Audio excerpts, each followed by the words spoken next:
നടാഷയ്ക്ക് മുന്നിൽ മുട്ടുകൂത്തി നടാഷയോട് ആ വാചകം കാലിസ് പറഞ്ഞപ്പോ ശരിക്കും ആ അന്തരീക്ഷം ഒന്ന് തണുത്തതുപോലെ, പെട്ടെന്ന് ഫ്രീസ് ആയതുപോലെ ഒരു ഫീലാണ് എല്ലാവർക്കും ഉണ്ടായത്. ഹാർമൺ കുടുംബത്തിൽ ഒരു പ്രശ്നം ഉണ്ടായപ്പോൾ ആ പ്രശ്നം പരിഹരിക്കാനായി അവിടേക്ക് വിളിച്ചു വരുത്തപ്പെട്ട ഗാർഡുകളിൽപ്പെട്ട ഒരാൾ ഹാർമൺ കുടുംബത്തിലെ ഹെഡായ ഹെക്ടറുടെ മകളെ തന്നെ ഈ ശൈലിയിൽ പ്രപ്പോസ് ചെയ്യുമെന്ന് ആരാ കരുതുക? കാലിസ് പക്ഷേ ചിരിച്ചുകൊണ്ട് നടാഷയ്ക്ക് മുന്നിൽ ആ റോസപുഷ്പമായി അങ്ങനെ ഇരിക്കുകയാണ്. Will you marry me? ആ ചോദ്യം കേട്ടതും നടാഷ അവനോട് പറഞ്ഞു, ഗെറ്റ് ലോസ്റ്റ്, പോയി തുലയിട എന്നാണ് പറഞ്ഞത്. ഏയ് സുന്ദരി, എന്താ അങ്ങനെ പറയുന്നത്? ഞാൻ സുന്ദരനല്ലേ, ഞാൻ കരുത്തനല്ലേ, ആരും എന്നെ മോഹിച്ചു പോകേണ്ടതാണല്ലോ. എന്നിട്ടും എന്തേ സുന്ദരി അങ്ങനെ എന്നോട് പറഞ്ഞേ? ഇട നിന്നോട് ഞാൻ പറഞ്ഞത് പോയി തുലയാൻ. നടാഷ വീണ്ടും അത് പറഞ്ഞത് മായ നടാഷയോട് പറഞ്ഞു, ഏയ് മിസ് ഹാർമൺ, കാലിസ് ശരിക്കും പവർഫുൾ ആണ്. കാലിസിനെ ഇഷ്ടപ്പെടാത്ത പെൺകുട്ടികൾ ഇല്ല എന്ന് തന്നെ പറയാം. ഞങ്ങൾ പോകുന്ന എല്ലായിടത്തും കാലിസിനെ ആരാധിക്കുന്നവരെ കണ്ടിട്ടുള്ളൂ. മിസ് ഹാർമൺ മാത്രം എന്താ ഇങ്ങനെ? മായ അത് പറഞ്ഞപ്പോ ജെസ്സിക്കയും റൂത്തും അതുപോലെ ഹാർമൺ കുടുംബത്തിന്റെ ഹെഡായ ഹെക്ടറും ഒക്കെ ശരിക്കും ഒരു അസ്വസ്ഥതയോടുകൂടി ആ കാഴ്ച കണ്ടുകൊണ്ട് നിൽക്കുകയാണ്. പെട്ടെന്ന് ഹെക്ടർ കാലിസിനോട് പറഞ്ഞു, ഹലോ മിസ് കാലിസ്, സംഭവം അതല്ല. എന്താ മിസ്റ്റർ ഹാർമൺ നിങ്ങൾ ഉദ്ദേശിക്കുന്നത്? ഹേ കാലിസ്, എന്റെ മകളുടെ നിശ്ചയം കഴിഞ്ഞു, അവിടെ എൻഗേജ്ഡ് ആണ്. എൻഗേജ്മെന്റ് കഴിഞ്ഞു? ആരുമായിട്ടാ? കാലിസ് അങ്ങനെ ചോദിച്ചതും ഹെക്ടർ ഡസ്റ്റൻ ഡൈസനെ ചൂണ്ടി കാലിസിനോട് പറഞ്ഞു, ഇത് മിസ്റ്റർ ഡസ്റ്റിൻ, ഡസ്റ്റിനുമായിട്ടാണ് എന്റെ മകളുടെ നിശ്ചയം കഴിഞ്ഞിരിക്കുന്നത്. ആ മുറിയിലേക്ക് കാലിസ് കടന്നു വന്നപ്പോ തന്നെ സുന്ദരനായ ഡസ്റ്റിനെ അയാൾ ശ്രദ്ധിച്ചതാണ്. ഹെക്ടറുടെ ആ വാക്കുകൾ കേട്ടപ്പോ കാലിസ് കൗതുകപൂർവ്വം ഡസ്റ്റിനെ തല മുതൽ കാല് വരെ ഒന്ന് ഒഴിഞ്ഞു നോക്കുകയാണ്. ആള് സുന്ദരനൊക്കെയാണ്, പക്ഷേ കണ്ടിട്ട് ഒരു സംഭവമായിട്ടൊന്നും തോന്നുന്നില്ല. പണക്കാരനൊന്നുമല്ല, അത് ഒറ്റനോട്ടത്തിൽ വ്യക്തമാണ്. പിന്നെ അയാളെ പോലെ ഒരു മാർഷൽ ആർട്ടിസ്റ്റ് ആകാനുള്ള സാധ്യതയുമില്ല. ഒരു സാധാരണ ബോഡിയാ അയാൾക്കുള്ളത്. പലതരത്തിലുള്ള വിലയിരുത്തൽ കാലിസ് നടത്തി നോക്കുമ്പോൾ അതേ വിലയിരുത്തൽ മായയും ദെയ്യും ഒക്കെ ചെയ്യുകയാണ്. അവരും കൗതുകപൂർവ്വം ഡ്രസ് നോക്കുകയാണ്. മിസ് ഹാർമണെ പോലെ സുന്ദരിയായ ഒരു യുവതിയുമായി എൻഗേജ്മെന്റ് നടത്താൻ ഈ ചെറുപ്പക്കാരൻ എങ്ങനെ പറ്റി? ആ ഒരു ചോദ്യമാണ് ആ രണ്ട് യുവതികളുടെയും മനസ്സിലേക്ക് വരുന്നത്.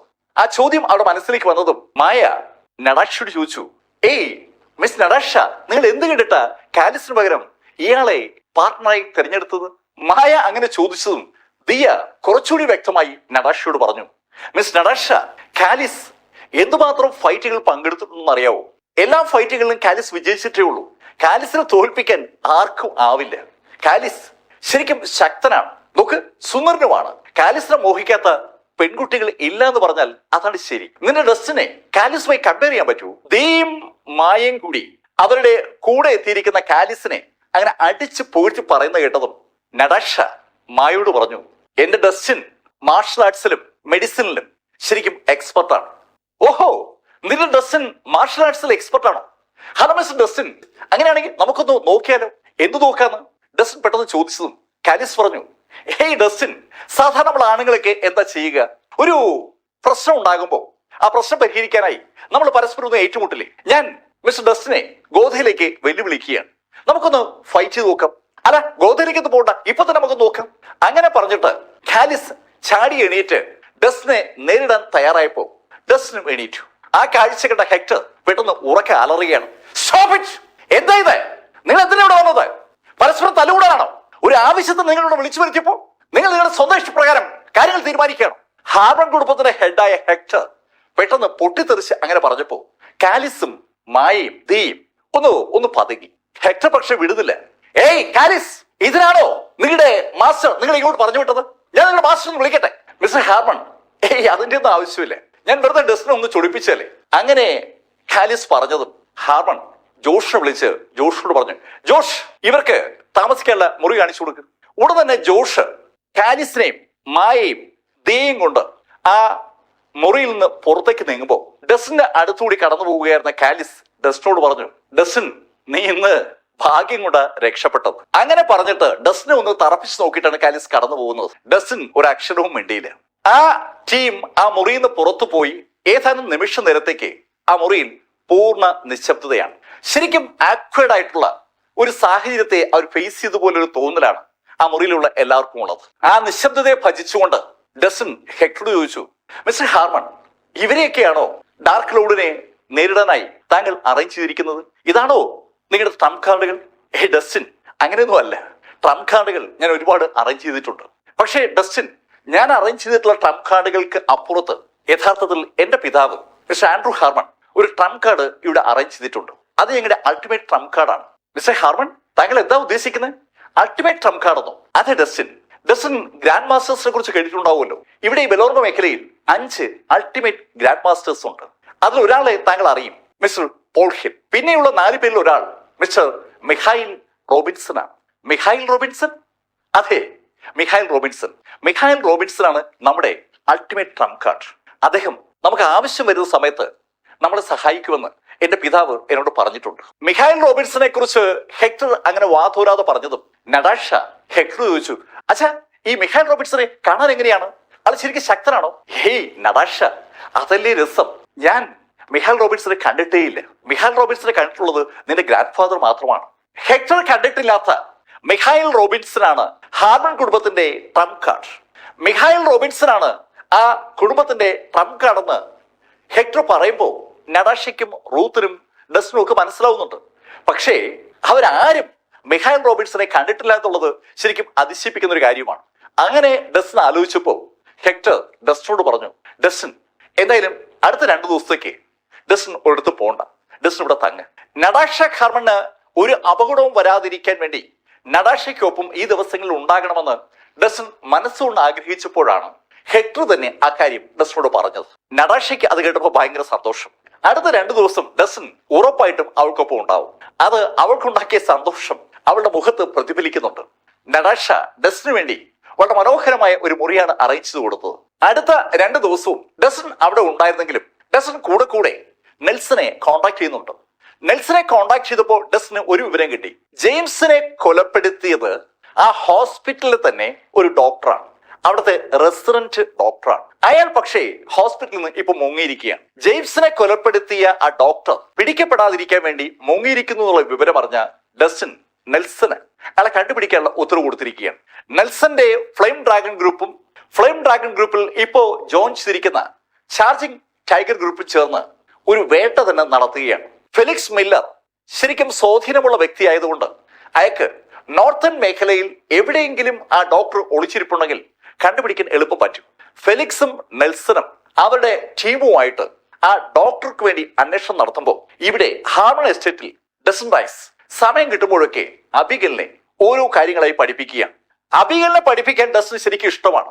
അതിന്റെ കാരണം അബിഗലിന്റെ പഠനത്തിലുള്ള വേഗതയാണ്. 2 ദിവസം അതിവേഗം കടന്നുപോയി. ന്യൂ ഇയർ എത്തുകയാണ്.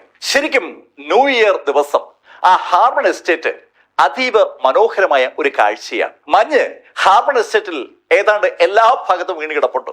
കൃത്രിമ മലകൾ ഹാർമൺ എസ്റ്റേറ്റിൽ പല ഭാഗത്തും അവർ ഉണ്ടാക്കി വെച്ചിട്ടുണ്ട്. ആ മലകളെല്ലാം ഇപ്പോ മഞ്ഞ് മൂടി കിടക്കുകയാണ്. നല്ല വെളുത്ത നിറത്തിലുള്ള മലകളാണ് ഇപ്പൊ നമ്മൾ കാണുന്നത്. അവിടെയുള്ള ആ കൃത്രിമ തടാകത്തിന്റെ മുകൾ ഭാഗവും ഐസ് കെട്ടുകളാൽ മൂടപ്പെട്ടിരിക്കുകയാണ്. നല്ല തണുപ്പുണ്ടെന്ന് അർത്ഥം. ഈ മഞ്ഞ് വീഴ്ചയ്ക്ക് അപ്പുറത്ത് നമ്മളെ പിടിച്ചു നിർത്തുന്ന ചില കാഴ്ചകൾ കൂടി അവിടെയുണ്ട്. അത് ആ വിശാലമായ ഹാർമൺ എസ്റ്റേറ്റിനെ വളഞ്ഞു നിൽക്കുന്ന ആ ബോഡി ഗാർഡുകളാണ്. പല സ്ഥലത്തു നിന്നായിട്ട് ഹാർമൺ കുടുംബം വിളിച്ചു വരുത്തിയ ഫൈറ്റേഴ്സ് താഴെ ബോൾ റൂമിൽ ഇപ്പോൾ ഉണ്ട്. ഒരുപാട് ഫൈറ്റേഴ്സ് ആണ് ബോൾ റൂമിലേക്ക് വന്നിരിക്കുന്നത്. ബോൾ റൂമിൽ ഫൈറ്റേഴ്സ് ഒക്കെ വന്നുകൊണ്ടിരിക്കുമ്പോൾ കോൺഫറൻസ് റൂമിൽ ഒരു മീറ്റിംഗ് നടക്കുകയാണ്. ഹെക്ടറാണ് ആ മീറ്റിംഗിന് അധ്യക്ഷം വഹിക്കുന്നത്. ഹെക്ടറുടെ ഇടതുവശത്ത് ജേക്കബും വലതുവശത്ത് ട്രെന്റുമുണ്ട്. മുൻവശത്തായി ഹാർമൺ കുടുംബാംഗങ്ങളാണ്. ഹെക്ടർ ആ ഡാർക്കിലോട് ഈ ന്യൂ ഇയറിന് വരുമെന്നല്ലേ പറഞ്ഞത്? ഇതുവരെയായിട്ടും അയാളെ കണ്ടില്ലല്ലോ. ഇനി ഹെക്ടർ നിനക്ക് ലഭിച്ച ആ ഇൻഫർമേഷൻ തെറ്റായിരിക്കുമോ? ആ ഇൻഫർമേഷൻ തെറ്റാനുള്ള ഒരു സാധ്യതയുമില്ല. നമ്മൾ വിജിലന്റ് ആയിരിക്കണം. ഡാർക്കിലോട് എപ്പോ വേണമെങ്കിലും ഇവിടേക്ക് വരാം. അത് കേട്ടതും ദയലൻ ഉറക്കെ പറഞ്ഞു, അങ്ങനെ ഈ ഡാർക്ക് ലോഡിനെ കുറിച്ച് ആലോചിച്ച് വെറുതെ മനസ്സ് പുണ്ണാക്കേണ്ട കാര്യമില്ല. ഞാനിവിടെ ഉള്ളപ്പോ ഡാർക്ക് ലോഡൊന്നും ഒരു വിഷയമല്ല. ദയലൻ സ്കാർലറ്റ് സ്പാനറുടെ ആ സൈന്യത്തിൽ അംഗമായതുകൊണ്ട് ഡാർക്ക് ലോഡ് അവിടെ ആക്രമിക്കാൻ ഒരു മടി കാണിക്കുമെന്ന് ഒരു ഫീല് അത് കേട്ടപ്പോ ദയലന്റെ പിതാവ് ജേക്കബിനും ഉണ്ട്. ജേക്കബ് ശരിക്കും അഭിമാനത്തോടു കൂടിയാണ് ദയലന്റെ സംഭാഷണം ശ്രദ്ധിക്കുന്നത്. ദയലനുള്ളത് എന്തായാലും നന്നായി, ആ ഫീൽ എല്ലാവർക്കും ഉണ്ട്. അവിടെ ഈ ശൈലിയിൽ കാര്യങ്ങൾ സംസാരിച്ചുകൊണ്ടിരിക്കുമ്പോൾ മാൾ റൂമിലേക്ക് ഡസൻ റൈസും എഡ്മണ്ട് റോബിൻസണും അബിഗലും നടാഷയും റൂത്തും കൂടി കയറുന്നു. അവിടെ ഹാർമൺ കുടുംബത്തിനെ സംരക്ഷിക്കാനായി തിരിക്കുന്ന ഫൈറ്റേഴ്സിനെ കാണാൻ വേണ്ടിയാണ് അവർ ടീമായിട്ട് അങ്ങോട്ട് വന്നത്. അവര് അകത്തേക്ക് വരുമ്പോ ആ ഹാള് ശരിക്കും രസകരമായ രംഗങ്ങൾക്ക് വിധേയമായിക്കൊണ്ടിരിക്കുകയാണ്. ആ ഹാളിനകത്ത് പല ശൈലിയിലുമുള്ള ആളുകളാ എത്തിയിരിക്കുന്നത്. ചിലര് ഷർട്ട് ഇട്ടിട്ടേയില്ല, ഷർട്ട് ഇടാതെ ഹാഫ് ട്രൗസർ മാത്രം ഇട്ട് നടക്കുന്ന അനവധി ഫൈറ്റേഴ്സ് അവിടെ ഉണ്ട്. ശരിക്കും ബോഡി ബിൽഡേഴ്സ് എന്ന് വിളിക്കാൻ കഴിയുന്ന ആളുകളൊക്കെ അതിനകത്തുണ്ട്. ചിലവന്മാരാണെങ്കിൽ ഒരു വല്ലാത്ത സെറ്റപ്പിലാക്കിയിരിക്കുന്നത്. അവരുടെ കഴുത്തിൽ പാമ്പ് വരെ ഉണ്ട്. അത് കണ്ട റൂത്ത് നടാഷയോട് ചോദിച്ചു പോവാണ്, ചേച്ചി ഇതെന്താ? റൂത്ത്, അച്ഛൻ അങ്ങനെയുള്ള ആളുകളെ വിളിച്ചിട്ടുണ്ട്. ഈ ഡാർക്കിലോട് ഒരുപാട് ഡാർക്ക് ആക്ടിവിറ്റീസ് ചെയ്യുന്ന ആളല്ലേ. അയാൾ മാജിക്കും ആഭിചാര ക്രിയകളൊക്കെ സ്വയത്തമാക്കിയ വ്യക്തിയാണ്. അതുകൊണ്ടാണ് അയാളെ നേരിടാൻ ആ ശൈലിയിലുള്ള ആളുകളെ കൂടി വിളിച്ചിരിക്കുന്നത്. ഡാർക്ക് മാജിക്കിൽ എക്സ്പെർട്ട് ആയിട്ടുള്ള പല ആളുകളും ആ ഹാളിൽ ഉണ്ടെന്ന് അർത്ഥം. കാണുമ്പോൾ തന്നെ അറപ്പ് തോന്നുന്ന ശൈലിയിലുള്ള രൂപവും ഭാവമുള്ള ആളുകളും ആ കൂട്ടത്തിലുണ്ട്. ആ ആളുകളെ ഒന്ന് നോക്കിയ റൂത്ത് അറിയാതെ പറഞ്ഞു പോവുകയാണ്, ഷേ എന്തൊരു വൃത്തിയുടെ അവരെ കാണാൻ, കുളിക്കത്ത് പോലും ഇല്ലെന്ന് തോന്നുന്നു. ഒരു ഗന്ധം വല്ലാതെ മൂക്കിലേക്ക് അടിച്ചു കയറിയപ്പോഴാണ് റൂത്ത് അങ്ങനെ പറഞ്ഞത്. റൂത്ത് അങ്ങനെ പറഞ്ഞിട്ട് തിരിഞ്ഞപ്പോ ഒരു ചെറുപ്പക്കാരൻ അവിടെ അടുത്തെത്തിയിട്ടുണ്ട്. അയാൾ യഥാർത്ഥത്തിൽ ഒരു ഹാഫ് ട്രൗസർ ആയിട്ടിരിക്കുന്നത്, ഷർട്ട് ഇട്ടിട്ടില്ല. അർത്ഥനഗ്നനായ അയാൾ അടുത്തേക്ക് വന്നപ്പോ ഒരു വല്ലാത്ത വിയർപ്പിന്റെ നാറ്റം അവിടെ അനുഭവപ്പെടുകയാണ്. ആ നാറ്റമാണ് റൂത്തിനെ കൊണ്ട് അങ്ങനെ പറയിപ്പിച്ചത്. അയാൾ റൂത്ത് പറഞ്ഞ വാചകം കേട്ടു. അയാൾ റൂത്തിനോട് ചോദിക്കുകയും ചെയ്തു, ഹേയ് സുന്ദരി, എന്താ പുരുഷന്മാരൊന്നും കണ്ടിട്ടില്ലേ? പുരുഷന്മാരുടെ ഗന്ധമൊന്നും അറിയത്തില്ലേ? അയാളത് പറഞ്ഞപ്പോ അയാളുടെ പുറകെ നടന്നു വരികയായിരുന്ന അയാളുടെ ടീമുകളും ഉറക്കെ ചിരിക്കുകയാണ്. സുന്ദരി, നീ പുരുഷന്മാരെ കാണുമ്പോ ഈ അഭിപ്രായമൊക്കെ മാറുമല്ലോ. അങ്ങനെ അയാളത് പറഞ്ഞപ്പോ അയാളുടെ ശ്രദ്ധ നടാഷയിലേക്ക് വീണു. നീ അതിസുന്ദരിയാണല്ലോ. നടാഷയെ നോക്കി അയാൾ അങ്ങനെ പറഞ്ഞപ്പോ നടാഷയുടെ മുഖത്ത് ദേഷ്യം ഇരച്ചു കയറുകയാണ്. നിങ്ങൾ വന്ന കാര്യം നോക്കിയാൽ മതി, ആവശ്യമില്ലാത്ത കാര്യങ്ങൾ സംസാരിക്കണ്ട. ഹലോ, ഞാൻ വന്ന കാര്യം എന്തു ആവട്ടെ, ഞാൻ എന്ത് സംസാരിക്കണമെന്ന് എന്നോട് പറയാൻ നിങ്ങൾക്ക് ആർക്കും അവകാശമില്ല. നോക്ക്, നീ സുന്ദരിയാണ്. സുന്ദരിയായ നീ എനിക്കൊപ്പം അല്ലേ നിൽക്കേണ്ടത്? നീ എന്തിനാ അവന്മാർക്കൊപ്പം നിൽക്കുന്നത്? നടാഷയ്ക്കൊപ്പമുള്ളത് 2 പുരുഷന്മാരാണ്. ഒരു 25-26 വയസ്സ് പ്രായമുള്ള ഒരു ചെറുപ്പക്കാരൻ, അയാളൊരു സുന്ദരനാണ്, ഡസൻ റൈസ്. പിന്നെ ഉള്ളത് ലേശ പ്രായമുള്ള എഡ്മണ്ട് റോബിൻസൺ ആണ്. ആ 2 പേരെക്കാളും എന്തുകൊണ്ടും മെച്ചമാണ് താനെന്നാണ് ആ അർത്ഥനഗ്നനായ ആ ഫൈറ്റർ നടാഷോട് പറയുന്നത്. അയാളുടെ ആ വാക്കുകൾ ശരിക്കും ദേഷ്യം പിടിപ്പിച്ചത് അബിഗലിനാണ്. അബിഗൽ ദേഷ്യത്തോടെ അയാളോട് പറഞ്ഞു, നീ ആരോട് സംസാരിക്കുന്നത് അറിയാവോ? ഹാർമൺ കുടുംബത്തിലെ അവളുടെ നടാഷ ഹാർമണെതിരെ ഒരാൾ ആ ശൈലിയിൽ സംസാരിക്കുമ്പോൾ അത് കേട്ടുകൊണ്ട് നിൽക്കാൻ അബിഗലിന് പറ്റില്ലല്ലോ. അതുകൊണ്ടാ അബിഗൽ ദേഷ്യത്തോടു കൂടി ആ ചെറുപ്പക്കാരോട് സംസാരിച്ചത്. ഹലോ, ഇതെന്താ ഇത്? നീ ഒരു കൊച്ചു പെൺകുട്ടിയല്ലേ, ഇത്രയും ദേഷ്യം നിനക്ക് നല്ലതല്ലല്ലോ. നീ കൂടുതൽ കളിക്കരുത്. അങ്ങനെ പറഞ്ഞുകൊണ്ട് അബിഗൽ അവളുടെ കയ്യിലെ വാൾ വലിച്ചെടുക്കുകയാണ്. അവളിപ്പോ ഒരു കുഞ്ഞു വാളൊക്കെ കയ്യിൽ കരുതിയിട്ടുണ്ട്. ഡസൻ ആ വാൾപ്പയറ്റും അവളെ പഠിപ്പിക്കുകയാണ്. അബിഗൽ ആ കുഞ്ഞു വാളുമായിട്ട് അയാൾക്ക് നേരെ കുതിച്ചു വന്നതും അയാൾ ആ വാള് പിടിച്ചങ്ങ് ഓടിച്ചു. ഒരു ഈർക്കിൽ ഒടിച്ചു കളയും പോലെ അയാൾ ആ വാള് ഒടിച്ചു കളഞ്ഞതും അബിഗൽ ഒന്ന് പതറി. അവളുടെ വാളൊടിച്ച ആളെ എന്നിട്ടും വിടാൻ അബിഗൽ തയ്യാറല്ല. അബിഗൽ അതിശക്തമായിട്ട് ആ ഒടിഞ്ഞ വാളുമായിട്ട് അയാളെ അറ്റാക്ക് ചെയ്യാൻ ശ്രമിക്കുകയാണ്. ആ നിമിഷത്തിൽ അയാൾ കാലുയർത്തി ഒരൊറ്റ ചവിട്ടേറ്റ് അബിഗൽ ദൂരേക്ക് തെറിച്ചു വീണു. ശരിക്കും അമ്പരപ്പിക്കുന്ന ഒരു രംഗമാണ് അവിടെ ഉണ്ടായിരിക്കുന്നത്. അബിഗൽ ദൂരേക്ക് തെറിച്ചു വീണതും പെട്ടെന്ന് മായയും ദീയും കാലിസും കൂടി അങ്ങോട്ട് കയറി വന്നു. എന്താ ഇത്? സ്ത്രീകളോട് ഇങ്ങനെയാണ് പെരുമാറുന്നത്? അങ്ങനെ ചോദിച്ചുകൊണ്ടാണ് മീയും ദീയും വരുന്നത്. ആ സ്ത്രീകളെ കണ്ടതും ആ ചെറുപ്പക്കാരൻ ഒന്ന് ചിരിച്ചു. എന്താ ഇത്? ഇവിടെ അത്രയും സുന്ദരിമാരാണല്ലോ. ആ ചെറുപ്പക്കാരന്റെ ആ വാചകം കേട്ടപ്പോ അയാളുടെ കൂടെയുള്ള ആളുകളും ഒരുമിച്ച് ചിരിക്കുകയാണ്. അതെ, സുന്ദരിമാർ ഒരുപാടായി, നമുക്ക് എല്ലാവർക്കും ഓരോ സുന്ദരിമാരെ കിട്ടുമെന്ന് തോന്നുന്നു. അങ്ങനെ അവർ പറഞ്ഞപ്പോ ആ ഡയലോഗ് മായയ്ക്കും ദീയ്ക്കും തീരെ അങ്ങോട്ട് ഇഷ്ടപ്പെട്ടില്ല. അവർ 2 പേരും പെട്ടെന്ന് മുന്നോട്ട് കുതിക്കുകയാണ്. ഈ ഫൈറ്റേഴ്സിന് അങ്ങനെ ഒരു കുഴപ്പമുണ്ട്, പരസ്പരം തല്ലുപിടിക്കുക എന്നുള്ളത് അവരൊരു ജോലിയാണ്. അവർ വന്ന ജോലി മറന്നിട്ട് പരസ്പരമുള്ള ഈഗോ തീർക്കാനായി അവർ ആ അവസരത്തെ വിനിയോഗിക്കുകയാണ്. ആ മായന്റെയും മുന്നോട്ട് കുതിച്ചു എന്ന് മാത്രമല്ല, ആ തടിയനൊപ്പമുള്ള ആളുകളെയും നേരിടുകയും ചെയ്യുകയാണ്. അവർ ശരിക്കും നല്ല ഫൈറ്റേഴ്സ് ആണല്ലോ. പക്ഷേ ആ ജോഡി ആ തടിയന് നേരെ കുതിച്ചെത്തിയ നിമിഷത്തിൽ ആ തടിയൻ ജസ്റ്റ് 2 കൈ ഒന്ന് പുഷ് ചെയ്തു. ആ ലേഡികളുടെ പുറത്ത് തൊടാതെ അയാളൊന്ന് പുഷ് ചെയ്തപ്പോ ആ സ്ത്രീകൾ പെട്ടെന്ന് പുറകോട്ട് തെറിച്ചു. ശരിക്കും അപ്രതീക്ഷിതമായി ആ സ്ത്രീകൾ പുറകോട്ട് തെറിക്കുകയായിരുന്നു. ഒരു സാധാരണ ഫൈറ്റർ മാത്രമായി അവർ കണ്ട വ്യക്തി അവർ പ്രതീക്ഷിച്ചതിനേക്കാൾ ശക്തനാണെന്ന് ആ നിമിഷത്തിലാണ് ആ സ്ത്രീകൾക്ക് ബോധ്യമായത്. മായയും ദീയും പുറകോട്ട് തെറിക്കുന്ന കണ്ടതും കാലിസ് അവരോട് പറഞ്ഞു, നിങ്ങൾക്ക് പറ്റിയ എതിരാളിയല്ല അയാൾ. അത് പറഞ്ഞിട്ട് കാലിസ് മുന്നോട്ട് കയറി. ഇത് പറയുമ്പോഴേക്ക് കാലിസ് അവന്റെ വാള് വലിച്ചൂരി കഴിഞ്ഞു.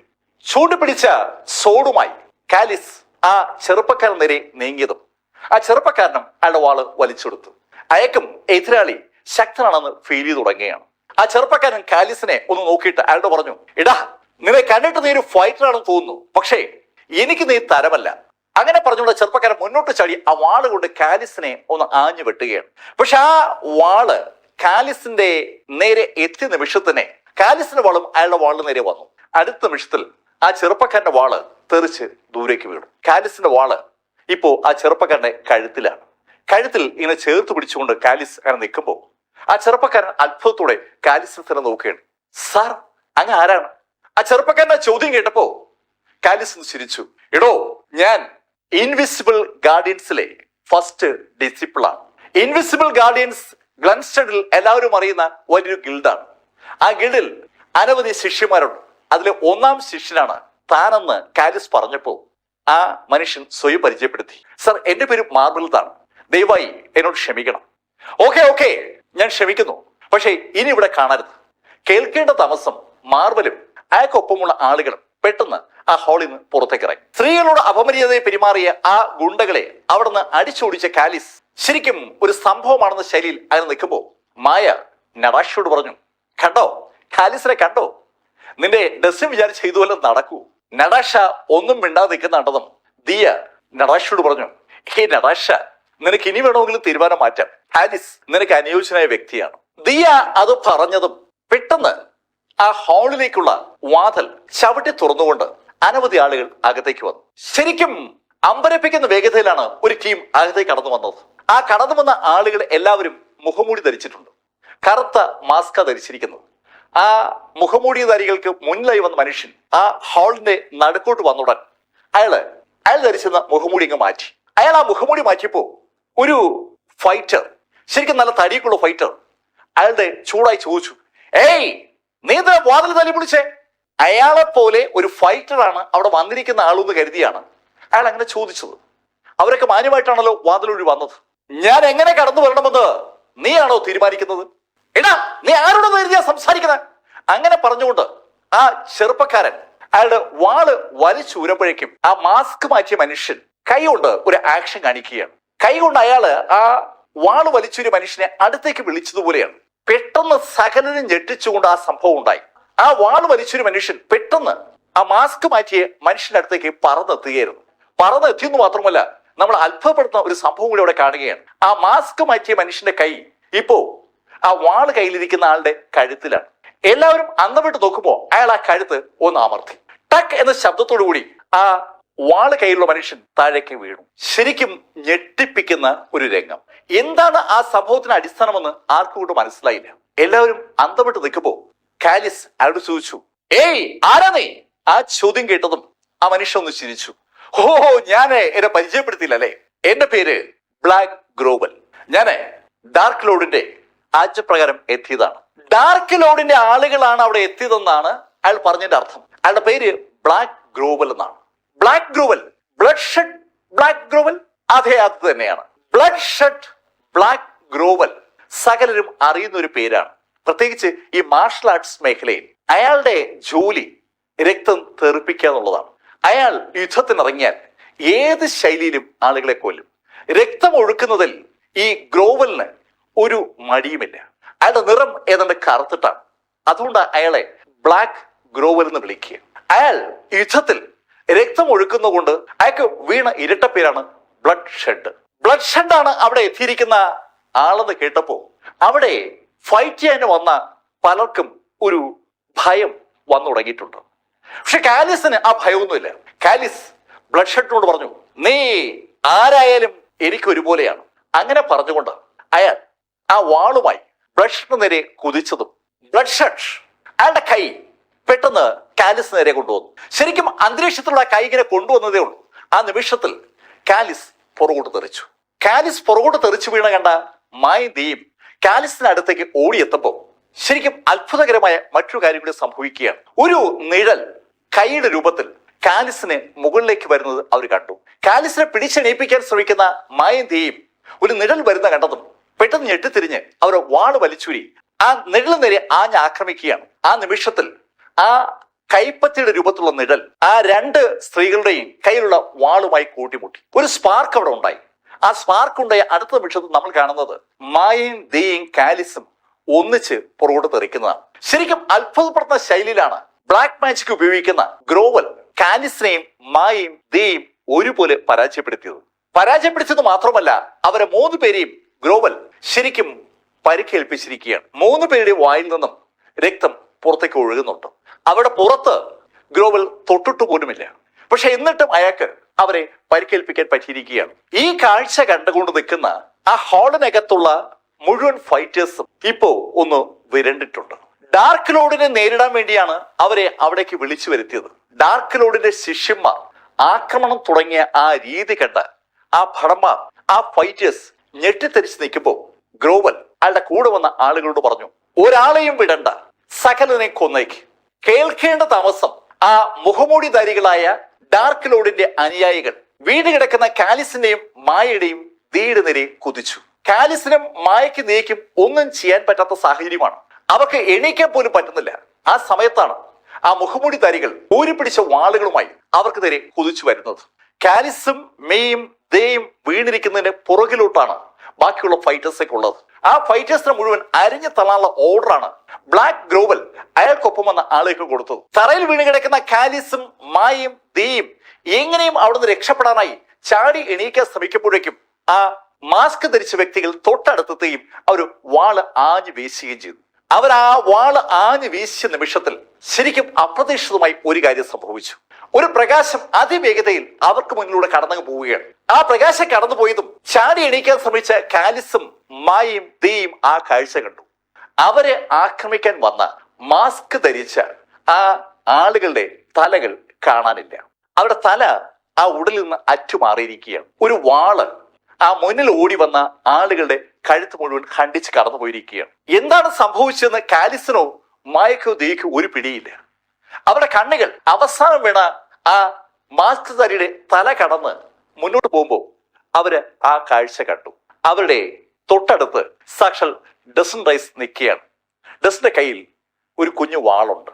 അബീഗലിന്റെ ഒടിഞ്ഞുപോയ വാളാണ് ഇപ്പോ ഡസന്റെ കയ്യിലിരിക്കുന്നത്. കാലിസിനും മായയ്ക്കും ദേയ്ക്കും നേരെ ആ മുഖമുടിധാരികൾ കുതിച്ച ആ നിമിഷത്തിൽ ഡസൻ റൈസ് അബീഗലിന്റെ കയ്യിലെ ആ വാള് പിടിച്ചെടുത്തുകൊണ്ട് മുന്നോട്ട് കുതിക്കുകയും അതിവേഗതയിൽ അവിടെ തലകൾ അരിഞ്ഞിടുകയുമായിരുന്നു. ഇത് കണ്ണഞ്ചിക്കുന്ന വേഗതയിൽ സംഭവിച്ചതുകൊണ്ട് യഥാർത്ഥത്തിൽ പലർക്കും സംഭവം എന്താണ് മനസ്സിലായിട്ടില്ല.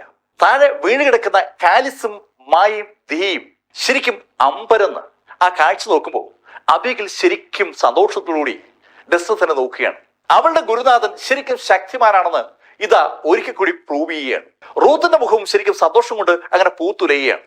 അഭിമാനം മുഴുവൻ സാക്ഷാൽ നടാഷയുടെ മുഖത്താണ്. ഡസ്റ്റിന്റെ പേര് പറഞ്ഞ് നടാഷയെ കളിയാക്കിയ കാലിസിനെയും മായയും ദേയും രക്ഷിക്കാൻ സാക്ഷാൽ ഡസ്റ്റിനെ വേണ്ടി വന്നിരിക്കുകയാണ്. പക്ഷെ ഈ സമയത്ത് ബ്ലാക്ക് ഗ്രോവൽ നിശ്ചലനായി ആ കാഴ്ച കണ്ടുകൊണ്ട് നിൽക്കുകയാണ്. അയാൾക്ക് ആ കാഴ്ച കൊണ്ട് വിശ്വസിക്കാൻ പറ്റുന്നില്ല. ദേഷ്യം വന്ന ബ്ലാക്ക് ഗ്രോവൽ ഡസ്റ്റിനെ നോക്കി ഡസ്റ്റിനോട് അലറുകയാണ്. നീ എന്റെ ആളുകളെ തൊട്ടു അല്ലേ?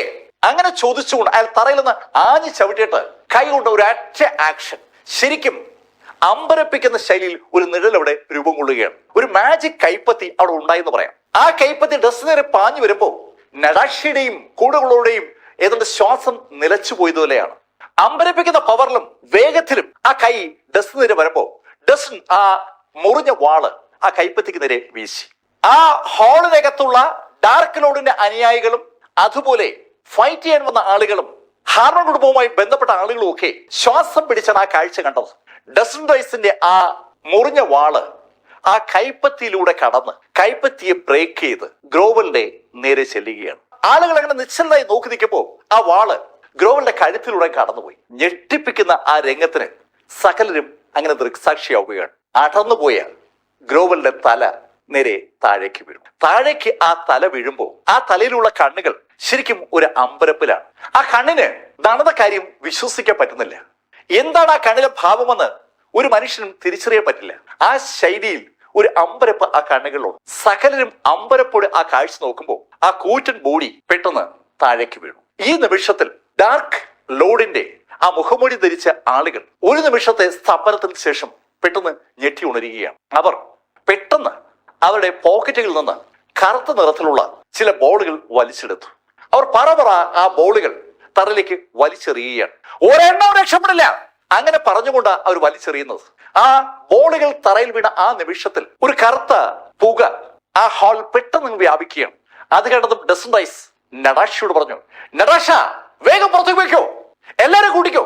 അങ്ങനെ പറഞ്ഞുകൊണ്ട് ഡസന്റെ കയ്യിലെ ആ വാള് അന്തരീക്ഷത്തിൽ നിന്ന് ആഞ്ഞു വീശിയതും ആ വാള് ഒരു വലിയ വഴി ഉണ്ടാക്കുകയാണ്. ആ വഴിയിലുള്ള കറുത്ത പുക പൂർണ്ണമായും വകഞ്ഞു മാറ്റപ്പെട്ടിരിക്കുകയാണ്. ശരിക്കും ഒരു ഇടനാഴി ആ വാൾ വീശലിലൂടെ ഡസൻ അവിടെ സൃഷ്ടിച്ചു എന്ന് പറയാം. ആ ഇടനാഴിയിലൂടെ എഡ്മണ്ട് റോബിൻസണും നടാഷയും അബിഗലും റൂത്തും മുന്നോട്ട് നീങ്ങുമ്പോൾ നടാഷ കാലിസിനോട് പറഞ്ഞു, കാലിസ് വേഗം രക്ഷപ്പെട. കാലിസിനെ ഒരു പരുവത്തിൽ മായയും ധീയും കൂടി പതുക്കെ എണീപ്പിച്ചു. അവരും ആ ഇടനാഴി കൂടി മുന്നോട്ട് നീങ്ങുകയാണ്. മുന്നോട്ട് നീങ്ങുന്നതിനിടയിൽ നടാഷ ഡസ്റ്റിനോട് വിളിച്ചു പറഞ്ഞു, ഡസിൻ പ്ലീസ് കം. അത് കേട്ടതും ഡസൻ നടാഷയോട് പറഞ്ഞു, നടാഷ ഞാൻ ഇവരെയൊക്കെ തീർത്തിട്ടൊക്കെ എത്തിയേക്കാം, നിങ്ങൾ വേഗം മാറിക്കോ. എത്രയും പെട്ടെന്ന് രംഗത്തുനിന്ന് മാറുന്നതാണ് നല്ലതെന്ന് അറിയാവുന്നത് കൊണ്ടുകൂടിയാണ് നടാഷ വേഗം ആ ടീമുമായി പുറത്തേക്ക് നീങ്ങിയത്. നടാഷയും ടീമും വാതിലൂടെ രക്ഷപ്പെടാൻ ശ്രമിക്കുന്നത് കണ്ട ആ മുഖമുടിധാരികൾ അവർക്ക് പുറകെ ഓടി വാതിലിനടുക്ക് എത്തപ്പോ പെട്ടെന്ന് അവരുടെ മുന്നിലേക്ക് ഡസൻ റൈസ് അങ്ങ് പ്രത്യക്ഷപ്പെടുകയാണ്. ഡസൻ പ്രത്യക്ഷപ്പെട്ടത് മാത്രമല്ല ആ വാളങ്ങ് വീശുകയും ചെയ്തു. അവിടേക്ക് ഓടി വന്ന രണ്ട് മുഖമൂടികളുടെയും തല ഇപ്പോ തറയിൽ കിടക്കുകയാണ്. അവരുടെ ബോഡി താഴേക്ക് വീഴുന്നത് അവർക്ക് പുറകെ ഓടി വരുന്ന മുഖമൂടികൾ കണ്ടു. അവരെ നോക്കി ഡസൻ പറഞ്ഞു, നമുക്ക് ആരംഭിക്കാം. ഈ സമയത്ത് നടാഷയും റൂത്തും അബിഗലിന്റെ അച്ഛനും കാലിസും മായും ദിയയും കൂടി ഒരു പരുവത്തിൽ അവർ മുന്നോട്ട് ഓടുകയാണ്. കുറെ ദൂരം അവർ ഓടിയപ്പോ മായ നടാഷയോട് പറഞ്ഞു, നടാഷ പ്ലീസ്, കാലിസിന് ഒട്ടും വയ്യ, നമുക്ക് എവിടെയെങ്കിലും റെസ്റ്റ് എടുക്കണം. അത് കേട്ടതും നടാഷ പറഞ്ഞു, ഏയ് നമുക്ക് മീറ്റിംഗ് റൂമിലേക്ക് പോവാം, അവിടെ ഞങ്ങളുടെ ആളുകളെല്ലാം ഉണ്ട്. ഹെക്ടറും ഹാർബർ കുടുംബത്തിലെ എലൈറ്റ് ഗാർഡുകളും ഒരു മീറ്റിംഗ് നടത്തിക്കൊണ്ടിരിക്കുകയാണ്. എങ്ങനെ ഡാർക്ക് ലോർഡിനെ നേരിടാം എന്നതിനെ കുറിച്ച് അവർ ചർച്ച ചെയ്തുകൊണ്ടിരിക്കുകയാണ്. ആ ഭാഗത്തേക്ക് എത്തിക്കഴിഞ്ഞാൽ അവർക്ക് രക്ഷപ്പെടാൻ കഴിയുമെന്ന് അറിയാം. അതുകൊണ്ടാണ് നടാഷ മായോട് അങ്ങനെ പറഞ്ഞത്. മായോട് അങ്ങനെ അവർ പറയുമ്പോൾ അവർ ഏകദേശം അവരുടെ വീടിന്റെ ആ കൃത്രിമ തടാകത്തിനടുത്ത് എത്തിയിരിക്കുകയാണ്. ആ തടാകത്തിനടുത്തായി ഒരു വിളക്ക് മാടം പോലെയുള്ള ഗസിബോ ഉണ്ട്. അടുത്തടുത്ത് അനവധി കുന്നുകളുണ്ട്. കുന്നുകളും ആ ഗസിബോയും തടാകവും എന്ന് വേണ്ട ആ മരങ്ങളും ചെടികളും പുൽമേടുകളും ഒക്കെ നല്ല വെള്ള നിറത്തിലാണ്. മഞ്ഞ് അങ്ങനെ വീണ് കിടക്കുകയാണ്. രാവിലത്തെ സൂര്യപ്രകാശം ആ വെള്ള മഞ്ഞിൽ തട്ടി പ്രതിഫലിക്കുമ്പോൾ അതൊരു അസുലഭമായ കാഴ്ചയാണ്. ശരിക്കും മഞ്ഞുറഞ്ഞു കിടക്കുന്ന ആ സ്ഥലത്തേക്ക് അവർ ഓടിയെത്തിയപ്പോഴാണ് മായ നിൽക്കാൻ ആവശ്യപ്പെട്ടതും നടാഷ അവിടെ നിന്നതും ആ ഡയലോഗ് പറഞ്ഞതും. മീറ്റിംഗ് റൂമിലേക്ക് പോകാമെന്ന് നടാഷ പറഞ്ഞ ആ നിമിഷത്തിൽ പെട്ടെന്ന് അനവധി ആളുകൾ അവർക്ക് ചുറ്റുമായി പ്രത്യക്ഷപ്പെടുകയാണ്. അവിടെയുള്ള ചെടികളുടെ പുറകിലായി ഒളിച്ചിരുന്ന ചില ആളുകളാണ് രംഗത്ത് വന്നത്. രംഗത്ത് വന്നതിൽ ഒരാൾ സാക്ഷൽ മാർവലാണ്. മാർവലിനൊപ്പമുള്ള ഗുണ്ടകളും നേരത്തെ കാലിസുമായിട്ട് ഉടക്കി ആ ഹാളിൽ നിന്ന് പുറത്തിറങ്ങിയതാണ്. ഹാളിൽ നിന്ന് പുറത്തിറങ്ങിയ അവന്മാർ ബ്ലാക്ക് ഗ്രോവൽ ആ ഹാളിനകത്തുള്ള ഒരാളെ കൊല്ലുന്നത് കൃത്യമായി കണ്ടു.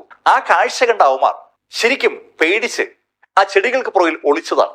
ചെടികൾക്ക് പുറകിൽ അവൻ ഒളിച്ചിരിക്കുമ്പോഴാണ് നടാഷ്യൻ ടീമും അങ്ങോട്ട് ഓടിയെത്തിയത്. നടാഷ്യൻ ടീമിനെ കണ്ടപ്പോ പെട്ടെന്ന് അവന്മാരുടെ സ്വഭാവം മാറി. അവന്മാർ ആ ടീമിനെ വളഞ്ഞിട്ട് അവരോട് പറഞ്ഞു, സുന്ദരികൾ ഞങ്ങളുടെ അടുത്തേക്ക് തന്നെ വന്നുവല്ലേ. നേരത്തെ ആ ഹാളിനകത്ത് വെച്ച് ആ സുന്ദരിമാരെ കയറി പിടിക്കാൻ അവർ ശ്രമിച്ചപ്പോ കാലിസ് ആണ് സമ്മതിക്കാതിരുന്നത്. കാലിസ് പെട്ടെന്ന് അവന്മാരോട് പറഞ്ഞു, ഇടാ നിന്നെ ഞാൻ വാൺ ചെയ്തല്ലേ. ഹേയ് കാലിസ്, നീ വലിയ ഇൻവിസിബിൾ ഗാർഡിയനിലെ ഫസ്റ്റ് ഡിസിപ്ലിനൊക്കെ ആയിരിക്കും, പക്ഷെ ഇപ്പോ നിന്നെ കൊണ്ട് ഒന്നിനും പറ്റില്ല. ഇടാ എനിക്ക് പരിക്ക് പറ്റിയെങ്കിലും ഇപ്പോഴും നിന്നെ നേരിടാൻ ഞാൻ മാത്രം മതി. അങ്ങനെ പറഞ്ഞുകൊണ്ട് കാലിസ് അവന്റെ കയ്യിലെ വാള് മാർവലിന്റെ നേരെ നീട്ടി. മാർവലിന്റെ നേരെ ആ വാള് നീട്ടിയ ആ നിമിഷത്തിൽ മാർവൽ കൈ നിവർത്തി കാലിസിന് ഒരു ഒറ്റയിടി.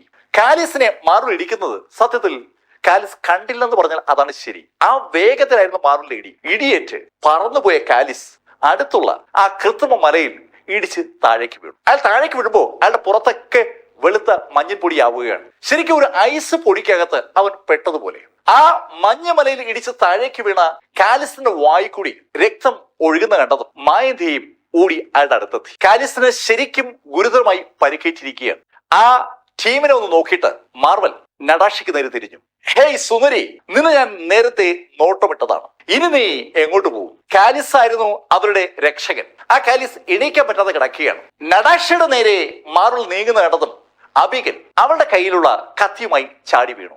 അവള് ഒരു ചെറിയ കത്തി അവളുടെ ഇടുപ്പിൽ സൂക്ഷിച്ചിട്ടുണ്ടാകും. ആ കത്തിയുമായിട്ടാണ് അബിഗൽ ഇപ്പൊ മുന്നോട്ട് വന്നത്. അബിഗൽ ഒരു വല്ലാത്ത സംഭവമാണ്. അബിഗൽ അനീതി കണ്ടല്ല അപ്പൊ എതിർക്കുന്ന ആളാണ്. അബിഗൽ മാർവലിന്റെ മുന്നിലേക്ക് കയറി നിന്നിട്ട് അവനോട് പറഞ്ഞു, നീ ഇനി അർത്ഥം വന്നാൽ ഞാൻ നിന്നെ കൊല്ലും. കൊള്ളാലോ, പെൺകുട്ടി, നീ ആരെന്ന് കരുതിയിട്ട് ഈ വേലയ്ക്ക് കാണിക്കുന്നത്? അങ്ങനെ പറഞ്ഞുകൊണ്ട് അബിഗലിനെ മാർവൽ ആഞ്ഞ് ചവിട്ടുകയാണ്. ചവിട്ടേറ്റ അബിഗൽ തെറിച്ച് ദൂരേക്ക് വീണു. അവളും അടുത്തുള്ള ഒരു കുറ്റിക്കാട്ടിലേക്ക് വീണത്. അവൾ ആ കുറ്റിക്കാട്ടിൽ വീണതും റോബിൻസൺ ഓടി അവളുടെ അടുത്തെത്തി. മോളെ, നിനക്ക് എന്തെങ്കിലും പറ്റിയോ എന്ന് ചോദിച്ചുകൊണ്ട് റോബിൻസൺ അവളെ പിടിച്ചെണീപ്പിക്കുമ്പോ അവള് റോബിൻസന്റെ കൈ തട്ടിക്കളയാണ്. അച്ഛൻ മാറിയേക്ക്, ഇതൊന്നും അനുവദിക്കാൻ പറ്റത്തില്ല. നടാഷയും റൂത്തിനെയും തൊടാൻ ആരെയും അനുവദിക്കാൻ അവൾ തയ്യാറല്ല. അതാണ് അബിഗൽ പറയുന്നത്. അബിഗൽ പിന്നെയും ചാടി എണീറ്റ് പിടിവിടാത്ത ആ കഥയുമായി വീണ്ടും മാർവലിന്റെ നേരെ വന്നപ്പോ മാർവൽ കറങ്ങി തിരിഞ്ഞ് അബിഗലിനെ ഒരു ചവിട്ടേറ്റ് അബിഗൽ 3-4 റൗണ്ട് കറങ്ങി തറ വീണപ്പോ റോബിൻസൺ മാർവലിന്റെ മുന്നിലേക്ക് വന്നു. റോബിൻസൺ മുട്ടുകുത്തി മാർവലിനോട് പറഞ്ഞു, സർ ക്ഷമിക്കണം, എന്റെ മകൾ അറിയാതെ ചെയ്തതാണ് സർ, ക്ഷമിക്കണം, ഞങ്ങൾ ഒന്നും ചെയ്യരുത്. വൃദ്ധനായ എഡ്മണ്ട് റോബിൻസൺ അങ്ങനെ കേണ് അപേക്ഷിക്കുന്നുണ്ടെന്നും മാർവൽ അയാളോട് പറഞ്ഞു. ഏയ് കിളവ, മാറി നിൽക്കേ. അങ്ങനെ പറഞ്ഞുകൊണ്ട് അയാൾ കാലുയർത്തി ഒരു ഒറ്റ ചവിട്ടേറ്റ് റോബിൻസൺ അല്പം ദൂരേക്ക് വീണു. ശരിക്കും റോബിൻസന്റെ വായിന്ന് രക്തം പുറത്തേക്ക് വരികയാണ്. അത് കണ്ട അബിഗൽ ഒരു പരുവത്തിൽ ചാടി എണീറ്റ് റോബിൻസന്റെ അടുത്തെത്തി. അച്ഛാ, അവളുടെ അച്ഛന്റെ പുറത്ത് ആരെങ്കിലും തൊടുന്നതിനെ കുറിച്ച് അവൾക്ക് ആലോചിക്കാനേ പറ്റില്ല. അവൾ പിന്നെയും പുലിയെ പോലെ ചാടി എണീറ്റുകൊണ്ട് മാർവലിനോട് പറഞ്ഞു, എടാ, നിന്നെ ഞാൻ കൊല്ലൂടാ. 18 വയസ്സ് മാത്രം പ്രായമുള്ള അബിഗൽ ശരിക്കും ദേഷ്യത്തോടു കൂടി വീണ്ടും മാർവലിനെ ആക്രമിക്കുകയാണ്. ഈ കാഴ്ച മാർവലിനൊപ്പമുള്ള ആളുകളേക്ക് രസിപ്പിക്കുന്നുണ്ട്. അവർ ചിരിച്ചുകൊണ്ട് മാർവലിനോട് പറഞ്ഞു, മാർവൽ, അവളെ ഡ്രസ്സൊക്കെ വലിച്ച് അഴിക്ക്, അവളെ നാണമൊന്ന് മാറട്ടെ. കേൾക്കേണ്ട താമസം മാർവൽ പെട്ടെന്ന് അബിഗലിന്റെ ഷർട്ട് പിടിച്ചൊരൊറ്റ വലി. അവളുടെ ഷർട്ടിന്റെ ബട്ടൺസ് ഒക്കെ പൊട്ടിയ ആ നിമിഷത്തിൽ റോബിൻസൺ ഒരു പരുവത്തിൽ മാർവലിന്റെ കാലിക്കറി പിടിച്ചു. പ്ലീസ് എന്റെ മോൾ ഒന്നും ചെയ്യരുത്, ഞാൻ എന്ത് വേണമെങ്കിലും തരാം. നീ എന്ത് തരുമെന്ന്? എന്റെ കയ്യിൽ പണമുണ്ട്, ഞാൻ പണം തരാം. നിന്റെ കയ്യിൽ പണമുണ്ടോ? എത്ര പണമുണ്ട്? അങ്ങനെ അയാൾ ചോദിച്ചതും ചാർജിംഗ് ടൈഗർ ഗ്രൂപ്പിന്റെ കയ്യിൽ നിന്ന് കിട്ടിയ ആ $20 മില്യൺ ആ ചെക്ക് റോബിൻസൺ മാർവലിന്റെ കയ്യിലേക്ക് കൊടുത്തു. ആ ചെക്ക് കണ്ടപ്പോ മാർവലിന് ശരിക്കും സന്തോഷം. അയാൾ ചെക്ക് സൂക്ഷിച്ചു വെച്ചു. അതിനുശേഷം അയാൾ റോബിൻസണോട് പറഞ്ഞു, ഓക്കെ, നീ പൊക്കോ, നിന്റെ മോളെ കൊണ്ടുവയ്ക്കൂ. റോബിൻസൺ അബിഗലിന്റെ കൈ പിടിച്ചതും അബിഗൽ റോബിൻസന്റെ കൈ തട്ടിപ്പറിച്ചു. അച്ഛാ, ഞാൻ മാത്രമായിട്ട് രക്ഷപ്പെടാൻ പറ്റില്ല, എനിക്ക് ചേച്ചി രക്ഷപ്പെടുത്തണം.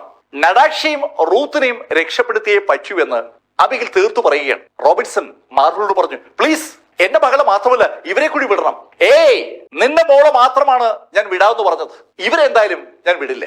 സാർ, അങ്ങനെ പറയരുത് സാർ, അവരെ കൂടെ വിടണം. അങ്ങനെ പറഞ്ഞിട്ട് റോബിൻസൺ മാർവലിന്റെ കാലിലേക്ക് പിടിക്കുകയാണ്. റോബിൻസൺ മാർവലിന്റെ കാല് കെട്ടിപ്പിടിച്ചതും മാർവൽ റോബിൻസണോട് പറഞ്ഞു, ഓക്കെ, നീ ആദ്യം എന്റെ ഈ ഷൂ ഒന്ന് തുടക്കി. അങ്ങനെ പറഞ്ഞിട്ട് മാർവൽ അവന്റെ കാലെടുത്ത് മുന്നോട്ട് വെച്ചു. അതിൽ നിറയെ പൊടിയുണ്ട്. റോബിൻസൺ കുനിഞ്ഞ് ആ പൊടിയൊക്കെ തുടച്ചു. അച്ഛൻ എന്താ ചെയ്യുന്നത്? അബിഗലിന് ആ കാഴ്ച തീരെ അങ്ങോട്ട് ഇഷ്ടപ്പെടുന്നില്ല. അബിഗലിന് ആളുകളുടെ മുന്നിൽ വെച്ച് അവളുടെ അച്ഛൻ ചെറുതാകുന്നത് ആലോചിക്കാനേ പറ്റാത്ത കാര്യമാണ്. മോൾ അങ്ങനെ പറയരുത്, ഇവിടെ നിന്ന് പരിക്കില്ലാതെ രക്ഷപ്പെടുകയാണ് പ്രധാനം. റോബിൻസൺ വീണ്ടും അങ്ങനെ പറഞ്ഞുകൊണ്ട് ആ ചെരുപ്പ് തുടച്ച് വൃത്തിയാക്കിയാണ്. ചെരുപ്പ് തുടച്ച് വൃത്തിയാക്കി കഴിഞ്ഞതും റോബിൻസൺ മാർവലിനോട് പറഞ്ഞു, സാർ, ഞാൻ ഷൂ തുടച്ചു സാർ. ഷൂ തുടച്ചു എന്ന് റോബിൻസൺ പറഞ്ഞതും മാർവൽ കാലുയർത്തി റോബിൻസന്റെ മുഖത്ത് ഒരൊറ്റ ചവിട്ടേറ്റ് റോബിൻസൺ താഴേക്ക് വീണു. ശരിക്കും ഒത്തിരി പുറകോട്ട് റോബിൻസൺ മറിഞ്ഞു വീണിരിക്കുകയാണ്. ആ കാഴ്ച അബിഗലിനെ ശരിക്കും ദേഷ്യം പിടിപ്പിച്ചു. അബിഗൽ അവളുടെ കയ്യിലെ കത്തി കൊണ്ട് മാർവലിനെ ആഞ്ഞു കുത്തിയതും മാർവൽ ഒരൊറ്റ ആഞ്ഞ് അബിഗൽ താഴേക്ക് വീണു. മാർവൽ കുനിഞ്ഞ് അവളുടെ ഷർട്ട് വലിച്ചു കീറാൻ പോയതും അബിഗൽ കാലുയർത്തി ഒരൊറ്റ ആടി. കൃത്യം അയാളുടെ മർമ്മസ്ഥാനത്താണ് ആ അടിയേറ്റത്. ആ ചവിട്ട് മാർവലിനെ ഒരു നിമിഷം ഏതാണ് നിശ്ചലനാക്കി എന്ന് പറയാം. ഒരു നിമിഷം അയാൾ സ്ട്രക്കായി നിന്നെങ്കിലും അടുത്ത നിമിഷത്തിൽ അയാളുടെ വാള് വലിച്ചുരികയാണ്. നിന്നെ ഞാൻ അവസാനിപ്പിക്കാൻ പോവുകയാണ്. അങ്ങനെ പറഞ്ഞുകൊണ്ട് അയാൾ ആ വാളുകൊണ്ട് അബിഗലിനെ ആഞ്ഞു വെട്ടുകയാണ്. അയാൾ അതിശക്തമായി അബിഗലിനെ ആഞ്ഞു വെട്ടിയതും പെട്ടെന്ന് അയാളുടെ കയ്യിൽ ആരോ കയറി പിടിച്ചു. ശക്തമായാണ് പിടിച്ചിരിക്കുന്നത്. മാർവൽ തിരിഞ്ഞു നോക്കുമ്പോൾ അയാളുടെ കൈ പിടിച്ചിരിക്കുന്നത് അബിഗലിന്റെ അച്ഛനാണ്. സാർ, എന്റെ വാള് ഒന്ന് ചേരും സാർ. മാർവൽ ശരിക്കും ദേഷ്യത്തിലാണ്. അയാള് കൈ പിടിക്കാൻ ശ്രമിക്കുമ്പോൾ ആ കയ്യിലെ പിടി മുറുകയാണ്. കയ്യിലെ പിടി മുറുകുന്ന കണ്ടപ്പോ മാർവൽ ലേശം അമ്പരപ്പോടുകൂടി റോബിൻസൺ നോക്കുകയാണ്. കാരണം റോബിൻസൺ അയാളുടെ കൈ പിടിച്ചിരിക്കുന്നതിന്റെ ആ ശക്തി കൂടിക്കൂടി വരികയാണ്. കൈവിടെ. മാർവൽ അങ്ങനെ പറഞ്ഞുകൊണ്ട് കൈ അനക്കിയപ്പോ റോബിൻസൺ കൈയും വിട്ടു. റോബിൻസൺ കൈ വിട്ടതും മാർവൽ ദേഷ്യത്തോടെ ഒന്ന് മാറി വീണ്ടും അബിഗലിനെ വെട്ടാൻ പോയതും റോബിൻസൺ മാർവലിനെ ജസ്റ്റ് ഒന്ന് തള്ളി. ആ തള്ളേറ്റ് മാർവൽ ലേശർ പുറകോട്ട് മറിഞ്ഞു. ഏയ്, നീ എന്നെ തള്ളിയല്ലേ? അങ്ങനെ ചോദിച്ചുകൊണ്ട് വീണ്ടും മാർവൽ വാളുമായി മുന്നോട്ട് കുതിച്ചതും പെട്ടെന്ന് റോബിൻസൺ ഒന്ന് കൈ കുടയുന്നതാണ് മാർവൽ കണ്ടത്. റോബിൻസൺ കൈ കുടയണ കണ്ടതും മാർവൽ ഒന്ന് നിന്നു. ഈ കാഴ്ച നടാഷയും റൂത്തും താഴെ വീണ് കിടക്കുകയെന്ന അബിഗലും കൃത്യമായി കാണുന്നുണ്ട്. റോബിൻസൺ കൈ ഒന്ന് കുടഞ്ഞപ്പോ ശരിക്കും അയാളുടെ പുറത്ത് ടക് ടക് ടക് എന്ന ശബ്ദം കേൾക്കുകയാണ്. അയാളുടെ ബോഡിയിലെ എല്ലുകളൊക്കെ ഒന്ന് കൂട്ടിമുട്ടുമ്പോഴുള്ള ശബ്ദം. ശരിക്കും അയാൾ കൈ ഒന്ന് കുടയപ്പോ അയാൾക്ക് ചുറ്റുമായി എന്തോ ഒരു മാറ്റം ഉണ്ടാകുന്നത് പോലെ ഒരു ഫീല് മാർവലിനെ കാണാൻ പറ്റുന്നുണ്ട്. മാർവൽ ഒരു ഡിവൈൻ മാർഷൽ ആർട്ടിസ്റ്റ് ആണ്. അയാളുടെ മുന്നിൽ നടക്കുന്ന സംഭവം കൃത്യമായി മനസ്സിലാകുന്നുണ്ട്. തന്റെ മുന്നിൽ നിൽക്കുന്ന വ്യക്തിക്ക് ചുറ്റുമായി രൂപം കൊള്ളുന്ന ഒരു പ്രത്യേക ഊർജം മാർവൽ തിരിച്ചറിയുകയാണ്. അന്തം വിട്ട് മാർവൽ റോബിൻസനെ നോക്കുമ്പോൾ റോബിൻസൺ മാർവലിനോട് പറഞ്ഞു, നിനക്ക് ഞാൻ വാണിംഗ് നൽകിയതാണ്, ഇനി നീ വേണ്ട. അങ്ങനെ പറഞ്ഞുകൊണ്ട് റോബിൻസൺ അയാളുടെ കൈ ഒന്ന് അനക്കിയതും റോബിൻസന്റെ കൈക്കുള്ളിൽ നിന്ന് വായുവിന്റെ ഒരു കുമിള രൂപം കൊള്ളുന്നത് കൃത്യമായി നമുക്ക് കാണാം. ഒരു കാറ്റ് റോബിൻസന്റെ കൈയുടെ ഭാഗത്തു നിന്ന് ഉണ്ടാവുകയാണ്. ശരിക്കും വെടിയുണ്ട മുന്നോട്ട് നീങ്ങുന്ന അതേ വേഗതയിൽ ആ കാറ്റ് മാർവലിന്റെ നെഞ്ചിലേക്ക് ഇടിച്ചു കയറിയത് മാർവൽ കഷ്ണം കഷ്ണമായി പൊട്ടിച്ചിതറുകയാണ്. ശരിക്കും ഒരു സ്ഫോടനം അവിടെ സംഭവിച്ചിരിക്കുകയാണ്. അതിശക്തമായ ഒരു ബോംബ് വെച്ച് കിട്ടിയ ഒരാൾ പൊട്ടിത്തെറിക്കുമ്പോൾ ഉണ്ടാകുന്ന പോലെ ഒരു പൊട്ടിത്തെറി നൂറുകണക്കിന് ആയിരക്കണക്കിന് കഷ്ണങ്ങളായി മാർവൽ പൊട്ടിച്ചിതറുകയാണ്. നടാഷയുടെയും റൂത്തിന്റെയും കണ്ണുകളിൽ അമ്പരപ്പാണ്. അബിഗലിന്റെ വാ ഏതാണ്ട് തുറന്നിരിക്കുകയാണ്. എന്താണ് അവർ കണ്ട കാഴ്ച? അവർ കണ്ട കാഴ്ച വിശ്വസിക്കാനാവാതെ അവർ മാർവൽ നിന്ന ഭാഗത്തേക്ക് നോക്കുകയാണ്. അവിടെ അങ്ങനെ ഒരു വ്യക്തി ഉണ്ടായിരുന്നുവെന്ന് വിശ്വസിക്കാൻ പറ്റാത്ത ശൈലിയിൽ ആ വ്യക്തി ചെറു ചെറു കഷ്ണങ്ങളായി ചിതറിയിരിക്കുകയാണ്. ഈ കാഴ്ച മാർവലിനൊപ്പമുള്ള ആ ഗുണ്ടകളും കണ്ടു.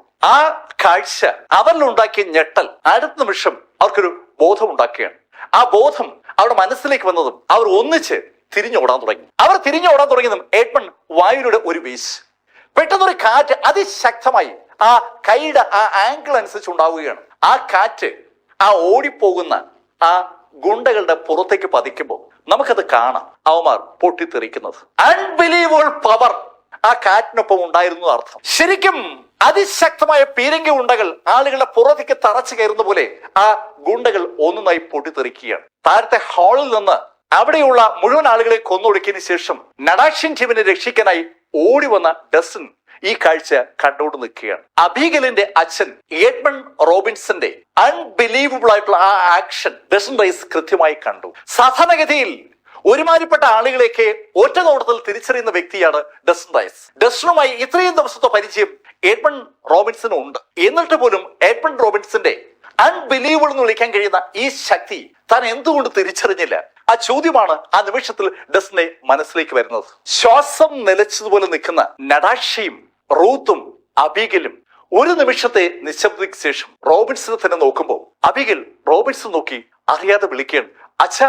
അബീഗലിന്റെ അച്ഛ എന്നുള്ള വിളി കേട്ടപ്പോ പെട്ടെന്ന് റോബിൻസൺ വീണ്ടും പഴയ രൂപത്തിലേക്ക് വരികയാണ്. ശരിക്കും ഒരു അമാനുഷ്യനായി ഏതാനും നിമിഷങ്ങൾക്ക് മുമ്പേ വളർന്നു മാറിയിരുന്ന ആ റോബിൻസൺ പെട്ടെന്ന് ആ പഴയ നാണം കുണുങ്ങിയായ ശരിക്കും ഒതുങ്ങിക്കൂടുന്ന ആ മനുഷ്യരായി മാറി. അബീഗലിനോട് പറഞ്ഞു, അബീഗൽ സോറി, ഞാൻ പലതും നിന്നോട് പറഞ്ഞില്ല. അങ്ങനെ റോബിൻസൺ പറഞ്ഞ ആ നിമിഷത്തിലാണ് ഹെക്ടറും ടീമും മീറ്റിംഗ് ഹാളിൽ നിന്ന് ഓടി അങ്ങോട്ട് വരുന്നത്. ബാങ്കറ്റ് ഹാളിൽ എന്തോ കുഴപ്പമുണ്ടായെന്ന് അറിഞ്ഞതുകൊണ്ടാണ് അവർ ഓടി വരുന്നത്. ഏറ്റവും മുന്നിൽ ഓടി വരുന്ന ഹെക്ടർ നടാഷയും റൂത്തിനെയും അബീഗലിനെ കണ്ടപ്പോൾ ശരിക്കും സന്തോഷമായി. ഏയ്, നീ കുഴപ്പമൊന്നുമില്ലല്ലോ? ഇല്ല അച്ഛാ, മിസ്റ്റർ റോബിൻസൺ ഉണ്ടായിരുന്നുകൊണ്ട് കുഴപ്പമൊന്നും ഉണ്ടായില്ല. നടാഷ ആ വാക്ക് പറഞ്ഞപ്പോ റോബിൻസൺ ഉണ്ടായിരുന്നുകൊണ്ടോ? അങ്ങനെ ചോദിച്ചുകൊണ്ട് ഹെക്ടർ റോബിൻസനെ നോക്കുമ്പോ ഹെക്ടറുടെ കണ്ണുകൾ ആ ഭാഗത്തൊക്കെ പതിയുകയാണ്. അയാൾക്ക് ആ മഞ്ഞ് വീണ് കിടക്കുന്ന ആ സ്ഥലങ്ങളിൽ രക്തം ചിതറിക്കിടക്കുന്ന കൃത്യമായിട്ട് കാണാം. എന്താണ് യഥാർത്ഥത്തിൽ സംഭവിച്ചതെന്ന് ഹെക്ടർക്ക് അവിടെ മനസ്സിലായില്ലെങ്കിലും അയാൾ ഉറക്കെ പറഞ്ഞു, ഓക്കെ, നമുക്ക് ഹാളിലേക്ക് പോവാം. അതിന് മറുപടി പറഞ്ഞത് ഡസനാണ്. ഏയ്, അതിന്റെ ആവശ്യമില്ല, അവിടെ ഉള്ളതൊക്കെ ഞാൻ സെറ്റിൽ ചെയ്തു. അങ്ങനെ പറഞ്ഞുകൊണ്ട് ഡസൻ റൈസ് അങ്ങോട്ട് വരികയാണ്. ഡസൻ റൈസിനെ കണ്ടതും ഹെക്ടർ ചോദിച്ചു, ഡസൻ ഡാർക്ക് ലോർഡിനെ കണ്ടായിരുന്നോ? ഇല്ല, ഞാൻ ഡാർക്ക് ലോർഡിനെ മാത്രം കണ്ടില്ല. ഓ, ഡാർക്ക് ലോർഡിനെ കണ്ടില്ലല്ലേ? അങ്ങനെ പറഞ്ഞിട്ട് ഹെക്ടർ അയാളുടെ കൂടെയുള്ള ആളുകളോട് പറഞ്ഞു, നമുക്ക് 5 ടീമായി തിരിയാം. ഡാർക്ക് ലോർഡ് ഇവിടെ എവിടെയുണ്ട്, നമുക്ക് അവനെ കണ്ടുപിടിക്കണം. ഏയ്, അതിന്റെ ആവശ്യമില്ല, ഞാൻ ഇവിടെ തന്നെയുണ്ട്. വളരെ ഉറക്കെ മുഴങ്ങുന്ന ശബ്ദത്തിൽ ഒരു ശബ്ദം കേട്ടപ്പോ സകലരും ആ ശബ്ദം കേട്ട ദിക്കിലേക്ക് തിരിഞ്ഞു. അവിടെ ഒരു വിളക്ക് മാടമുണ്ട്, ഒരു ഗസീബോ. അവിടെ ഒരു മനുഷ്യൻ നിപ്പുണ്ട്. അയാളൊരു മാസ്ക് ധരിച്ചിട്ടുണ്ട്. അയാളുടെ ചുറ്റും ആ ഗസിബിക്കകത്ത് ശരിക്കും ഒരു കറുത്ത ഊർജം വിസിബിൾ ആണ്. അത് ഹെക്ടർക്കും ടീമിനും ആ നിമിഷം തന്നെ മനസ്സിലാവുകയും ചെയ്തു. ഡാർക്ക് ലോഡ് എന്ന് അയാൾ എന്തിനു വിളിക്കുന്നുവെന്ന് ആ കാഴ്ച നമ്മൾ വിളിച്ചു പറയുകയാണ്. ശരിക്കും അസാധ്യമായ ശൈലിയിൽ അയാൾക്ക് ചുറ്റും കറുത്ത ഊർജത്തിന്റെ ഒരു ചലനം നമുക്ക് കാണാം. അയാൾക്ക് ചുറ്റുമായി എയർ ചലിക്കുന്നത് അറിയാം. ആ എയറിന് കറുത്ത നിറമാണ്. ഡാർക്ക് ലോഡിനെ കണ്ട ഹെക്ടർ ഉറക്കെ ഡാർക്ക് ലോഡിന് ചോദിച്ചു, അവസാനം നീ എത്തിയല്ലേ? അതെ മിസ്റ്റർ ഹെക്ടർ, ഞാൻ എത്തി. മിസ്റ്റർ ഹെക്ടർ, ഞാൻ നിങ്ങളെ കാണാൻ വന്നത് നിങ്ങളുടെ കൈവശമുള്ള ആ മാപ്പ് ലഭിക്കാനാണ്. നിങ്ങളുടെ കൈവശമുള്ള ആ ട്രഷർ മാപ്പ് നിങ്ങൾ എനിക്ക് ഹാൻഡ് ഓവർ ചെയ്താൽ നിങ്ങളെല്ലാവരെയും ഞാൻ വെറുതെ വിടാം. ഡാർക്ക് ലോഡിന്റെ ആ പരസ്യ പ്രഖ്യാപനം സ്വാഭാവികമായിട്ടും ഹെക്ടറുടെ കൂടെയുള്ള ആളുകളിൽ ഒരു അസ്വസ്ഥത ഉണ്ടാക്കുന്നുണ്ട്. ഹെക്ടർ അയാളെ നോക്കി അയാളോട് പറഞ്ഞു, ഏയ് ഡാർക്ക് ലോഡ്, നീ ഒറ്റയ്ക്ക് ഞങ്ങളെ അങ്ങ് നേരിടാമെന്നാണോ ധരിക്കുന്നത്? ഡാർക്ക് ലോഡ് ഇരുട്ടിന്റെ ഭാഗമായിട്ട് വന്നാണ് എല്ലായ്പ്പോഴും അവിടെ ആക്രമണങ്ങൾ നടത്തിയിട്ടുള്ളത്. ഇപ്പൊ ഇതാ അയാൾ പരസ്യമായി രംഗത്ത് വന്നിരിക്കുകയാണ്. പരസ്യമായി രംഗത്ത് വന്ന് നിൽക്കുമ്പോൾ സ്വാഭാവികമായിട്ടും അയാളോട് ഏറ്റുമുട്ടാൻ എളുപ്പമാണ്. ഡാർക്ക് ലോഡ് അതിശക്തമാണെന്നുള്ള കാര്യത്തിൽ ഹാർമൺ കുടുംബത്തിൽ ആർക്കും സംശയമൊന്നുമില്ല. പക്ഷേ നേർക്കുനേർ ഏറ്റുമുട്ടുമ്പോ നമ്പർ ഒരു വിഷയമാണ്. ഹെക്ടർക്കൊപ്പം ഇപ്പോ അനവധി ആളുകളുണ്ട്. അവരെല്ലാരും കൂടി വിചാരിച്ചാൽ ഡാർക്ക് ലോഡിനെ നിഷ്പ്രയാസം പരാജയപ്പെടുത്താൻ കഴിയും. പക്ഷേ ഡാർക്ക് ലോഡ് ഇരുട്ടിന്റെ ഭാഗമായിട്ടാണ് അവർ ആക്രമിക്കുന്നതെങ്കിൽ എപ്പോഴും ഒരു മുൻതൂക്കം ഡാർക്ക് ലോഡിന് ഉണ്ട്. അതുകൊണ്ടാണ് കഴിഞ്ഞ വർഷങ്ങളിൽ അവർക്ക് ഒന്നും ചെയ്യാൻ പറ്റാതെ പോയത്. ഹെക്ടർ നോക്കി ഒന്ന് ചിരിച്ചിട്ട് ഡാർക്ക് ലോഡ് പറഞ്ഞു, ഏയ് ഹെക്ടർ, ഞാൻ ഒരിക്കൽ കൂടി ആ വാണിംഗ് ആവർത്തിക്കാം. നിനക്ക് നിന്റെ കുടുംബാംഗങ്ങളെ രക്ഷിക്കാൻ താല്പര്യമുണ്ടെങ്കിൽ ഈ നിമിഷം നീ ആ ട്രഷർ മാപ്പ് എനിക്ക് ഹാൻഡ് ഓവർ ചെയ്യും. ഹെക്ടറോട് അങ്ങനെ ഡാർക്ക് ലോഡ് പറഞ്ഞതും ദേരൻ ഉറക്കെ പറഞ്ഞു, ഏയ് ഡാർക്ക് ലോഡ്, നീ വലിയ സംഭവമാണെന്ന് സ്വയം ധരിക്കണ്ട. നിനേക്കാൾ ശക്തർ ഇവിടെ വേറെ ഉണ്ട്. അങ്ങനെ പറഞ്ഞുകൊണ്ട് ദയാലൻ നിന്ന സ്ഥലത്ത് നിന്ന് ഒന്ന് ആകാശത്തേക്ക് ജമ്പ് ചെയ്യുകയാണ്. അയാള് ഒരു കൃത്രിമ മലയുടെ മുകളിലാണ് നിന്നത്. അവിടെ നിന്നാണ് അവൻ മുന്നോട്ട് ജമ്പ് ചെയ്തത്. മുന്നോട്ട് ജമ്പ് ചെയ്യുന്ന ദയാലന്റെ കയ്യിൽ ഒരു വാളുണ്ട്. ആ വാളുമായി അയാൾ ആ മലയുടെ മുകളിൽ നിന്ന് ആ ഗസിബിയുടെ നേരെ ചാടുകയാണ്. ശരിക്കും ഒരു കുഞ്ഞു വിളക്കുമാടമാണ് ഈ ഗസിബോ എന്ന് പറയുന്നത്. ആ ഗസിബയ്ക്ക് നേരെ ചാടുന്ന ദയാലിനെ കണ്ട ജേക്കബിനും കൂട്ടർക്കും ശരിക്കും സന്തോഷം. ദയാലിന് മുന്നിൽ ഡാർക്ക് ലോഡിന് പിടിച്ചു നിൽക്കാൻ പറ്റില്ല. ആ കാഴ്ച അതാ വിളിച്ചു പറയുന്നത്. തന്റെ നേരെ മലയുടെ മുകളിൽ നിന്ന് ചാടി വരുന്ന ദയാലിനെ ഡാർക്ക് ലോഡും കണ്ടു. ഡാർക്ക് ലോഡ് പെട്ടെന്ന് അയാളുടെ ഇടത് കൈ ദയാലിന് നേരെ ഒന്ന് ഉയർത്തിയപ്പോ ഒരു കാറ്റ് ഡാർക്ക് ലോഡിന്റെ ഭാഗത്തുനിന്ന് ദയാലിന് നേരെ ഉണ്ടാവുകയാണ്. ഒരു കറുത്ത കാറ്റ്. ആ കറുത്ത കാറ്റ് അതിവേഗതയിൽ ദയാലിനെ കൊണ്ടങ്ങ് മറിഞ്ഞു. ശരിക്കും അതൊരു കാഴ്ച തന്നെയാണ്. മലയുടെ മുകളിൽ നിന്ന് വാളുമായി താഴേക്ക് ചാടിയ ദയാലൻ അതേ വേഗതയിൽ തിരിച്ച് മലയുടെ മുകളിലേക്ക് പറക്കുകയാണ്. അതിശക്തമായി ആ കാറ്റ് ദയാലിനെ ആ മലയിൽ കൊണ്ടുവന്ന് ഒരൊറ്റ ഇടി. മലയുടെ മുകളിൽ ഇടിച്ച ദയാലൻ മല നുരുണ്ട് താഴേക്ക് വീഴുമ്പോ ജേക്കബ് ദയാലിന് നേരെ ഓടിയടുത്തു. മോനെ, അങ്ങനെ വിളിച്ചുകൊണ്ടാ ജേക്കബ് ഓടി ചെല്ലുന്നത്. മലയുടെ താഴേക്ക് വീണ ദയാലൻ ചാടി എണീക്കുകയാണ്. അച്ഛാ, കുഴപ്പമൊന്നുമില്ല, ഒന്ന് കാല് സ്റ്റെപ്പായി പോയതാണ്. ആകാശത്ത് വെച്ചാണ് അവന് ഇടിയേറ്റതെങ്കിലും അവന്റെ പറച്ചിൽ കാല് തെറ്റിപ്പോയെന്നാണ്. അവൻ അങ്ങനെ പറഞ്ഞ ആ നിമിഷത്തിൽ പെട്ടെന്ന് അവൻ താഴേക്ക് വീഴുകയും ചെയ്തു. അവന്റെ ബോധവും അവിടെ പോയി. ഹാർമൺ കുടുംബത്തിന്റെ പ്രതീക്ഷയായിരുന്ന ദയാലൻ ഹാർമൺ ഇതാ ഒറ്റ ഇടിക്ക് താഴെ വീണിരിക്കുകയാണ്. അത് കണ്ട ഡാർക്ക് ലോഡ് ചിരിച്ചുകൊണ്ട് ഹെക്ടറോട് പറഞ്ഞു, ഹെക്ടർ, ഇത് തീരെ മോശമായി. എന്നെ നേരിടാൻ ആള് ഇറക്കുമ്പോ കുറച്ച് നിലവാരമുള്ള ആളുകൾ ഇറക്കണ്ടേ? ഇതുപോലുള്ള നിസ്സാരമാരെയാണോ എനിക്കെതിരെ വിടുന്നത്? ദയാലിനെ പോലുള്ള ഒരു നിസ്സാരക്കാരനെ ഡാർക്ക് ലോഡിനെതിരെ അയച്ചത് ശരിയായില്ല എന്ന് ഡാർക്ക് ലോഡ് പറഞ്ഞതും ഹെക്ടർ ഡാർക്ക് ലോഡിനോട് പറഞ്ഞു, എന്നാ നീ ഇവരെ നേരിട്.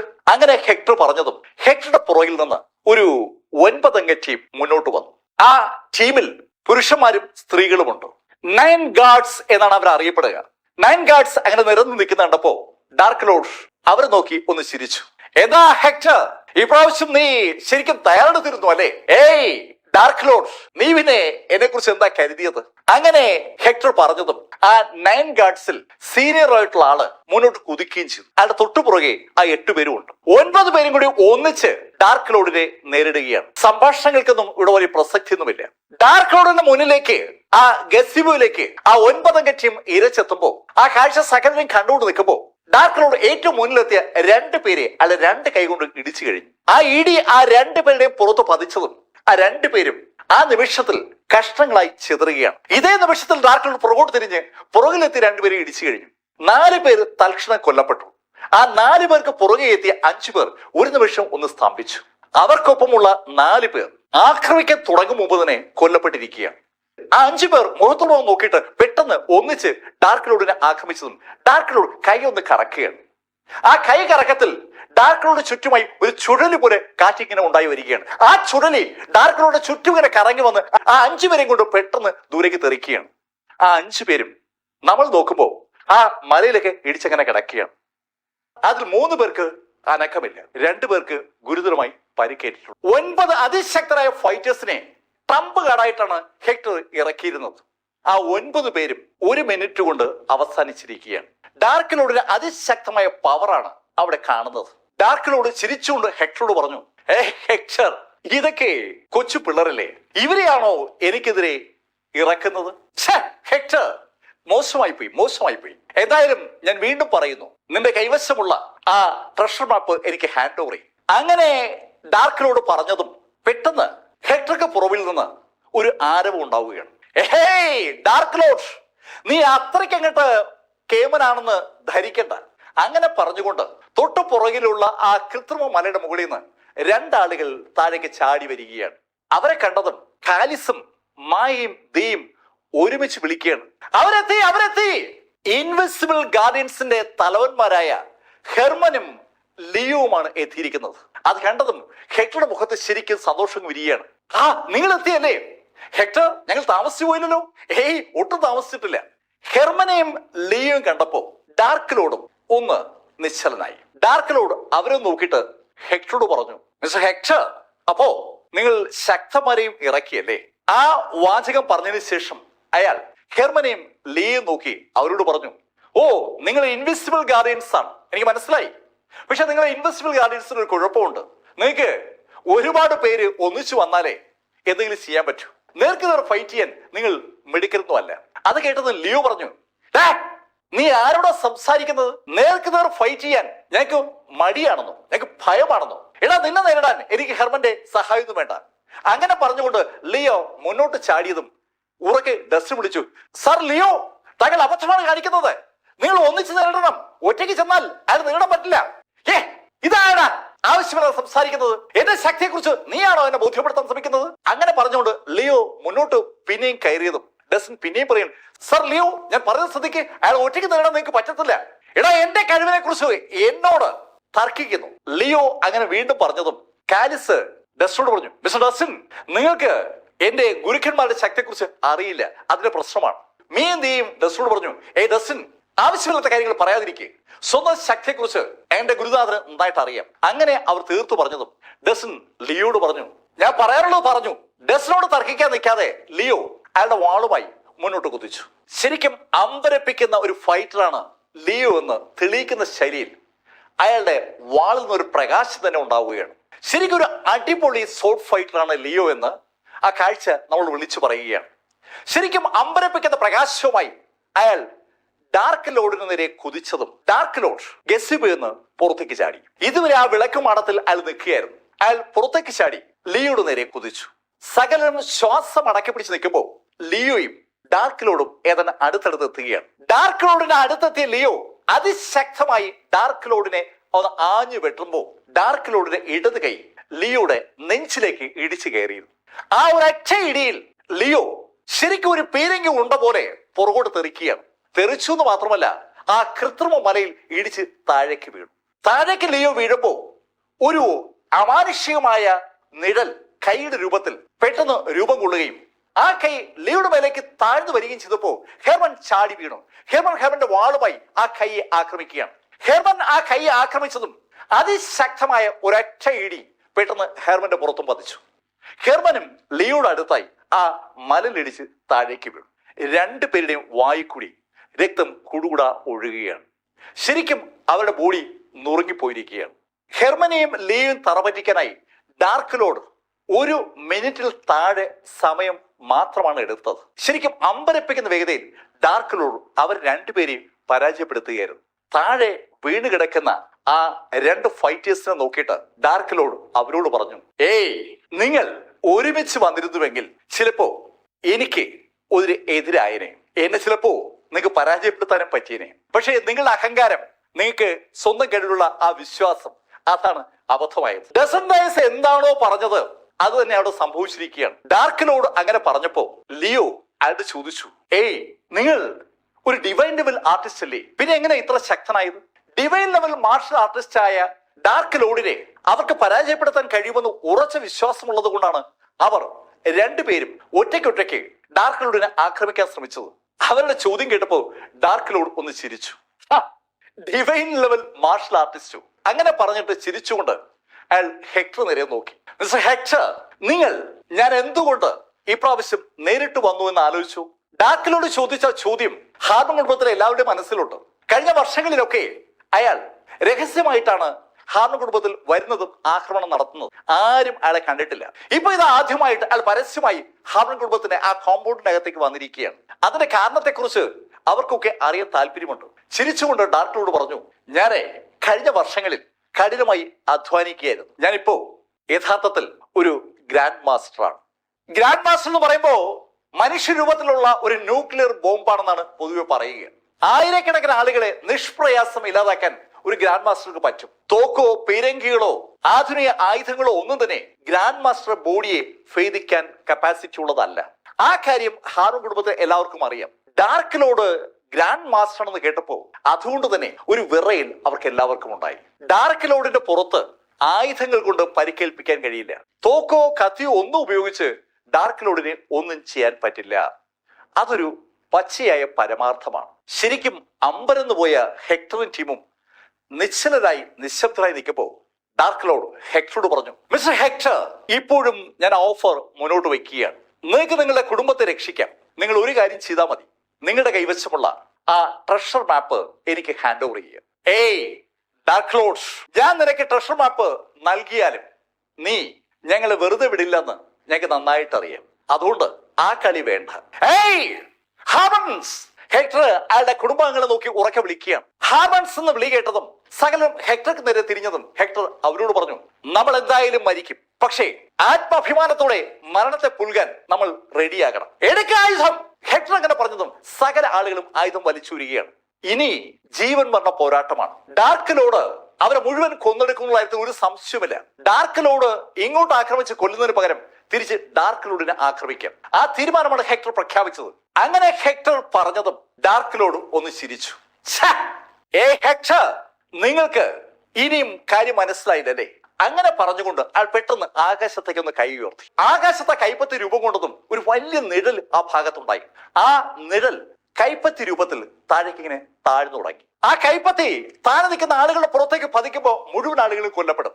ആ യാഥാർത്ഥ്യം ഹെക്ടർ കുടുംബത്തിന് എല്ലാവർക്കും അറിയാം. സകലരും കയ്യിലുള്ള ആയുധങ്ങളുമായി ആ കൈപ്പത്തിയെ നേരിടാനായിട്ട് മനസ്സുകൊണ്ട് റെഡിയാകുമ്പോൾ ഡസ്റ്റിനും ആ കാഴ്ച കണ്ടു. ആ കൈപ്പത്തി ഇപ്പം എല്ലാവരുടെയും പുറത്തേക്ക് പതിക്കും. ആ കൈപ്പത്തി നേരിടാനായി ഡസ്റ്റിൻ ഒന്ന് റെഡിയാകുമ്പോൾ പെട്ടെന്ന് ഒരു കല്ല് ആരോ ആ കൈപ്പത്തിൽ വലിച്ചെറിഞ്ഞു. ഒരു കുഞ്ഞു കല്ല് ആ കൈപ്പത്തിയിൽ പതിച്ചതും ആ കൈപ്പത്തി പൊട്ടിച്ചിതറുകയാണ്.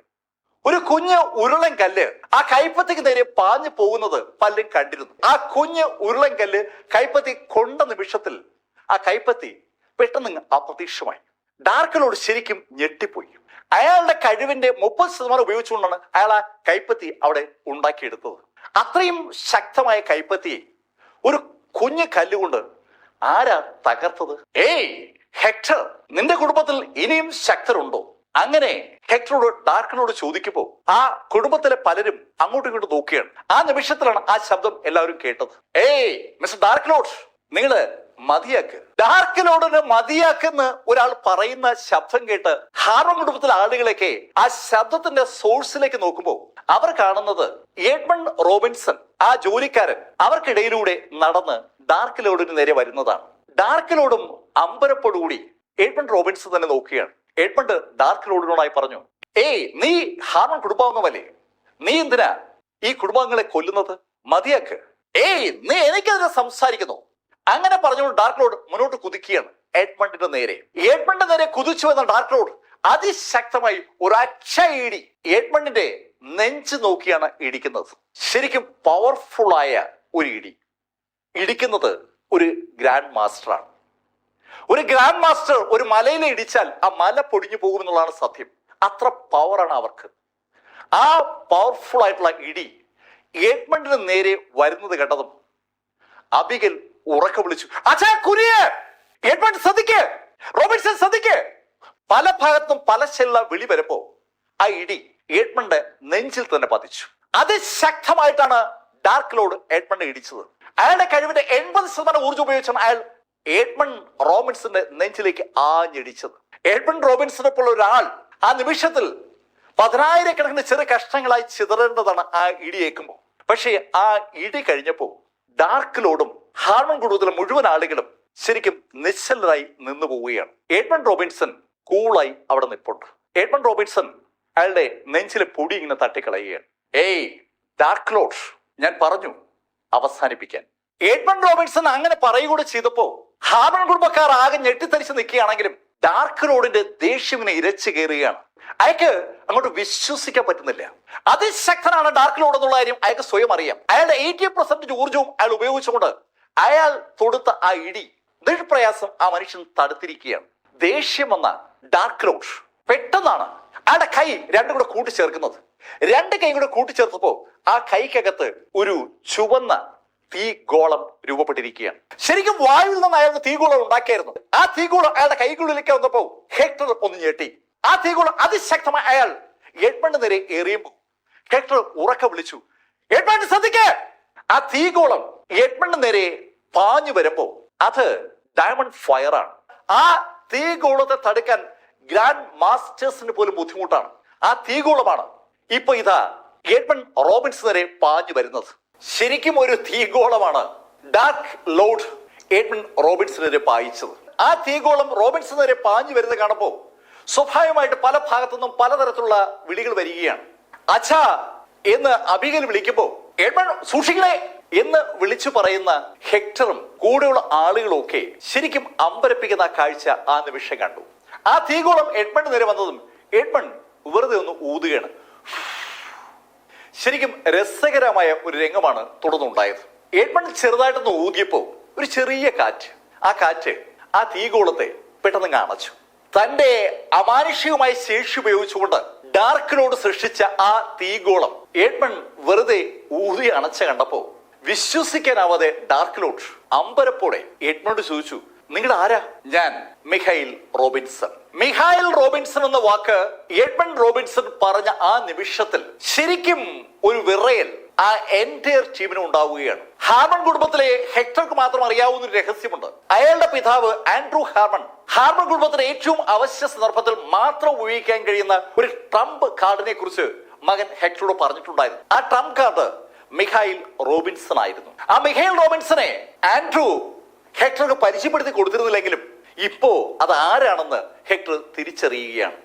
ശരിക്കും അമ്പരപ്പിക്കുന്ന ഒരു വാർത്തയാണ് അവരൊക്കെ കേൾക്കുന്നത്. ഡാർക്ക് ലോർഡും ആകെ ഞെട്ടിയിരിക്കുകയാണ്.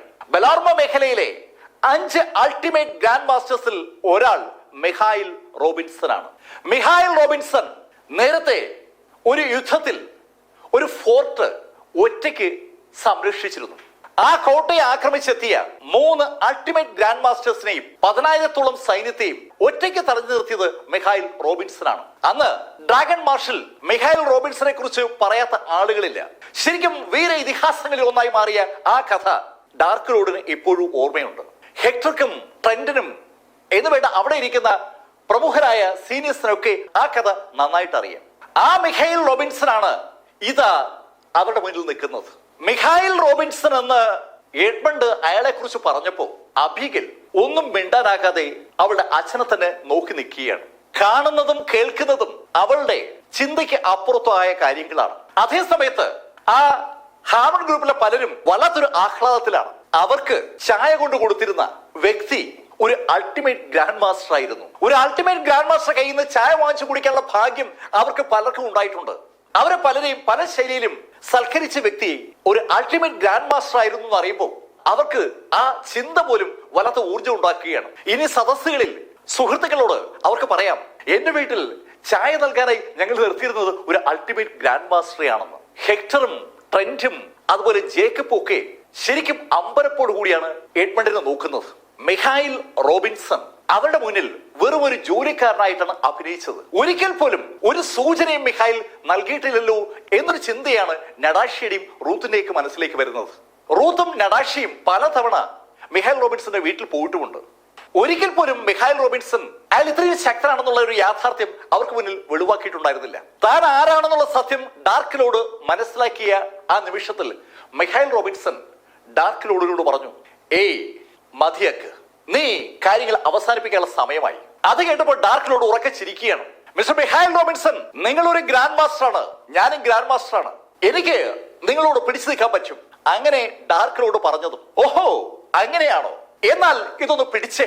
അങ്ങനെ പറഞ്ഞിട്ട് റോബിൻസൺ അതിവേഗത കൈ ഒന്ന് മുന്നോട്ട് ആക്കുകയാണ്.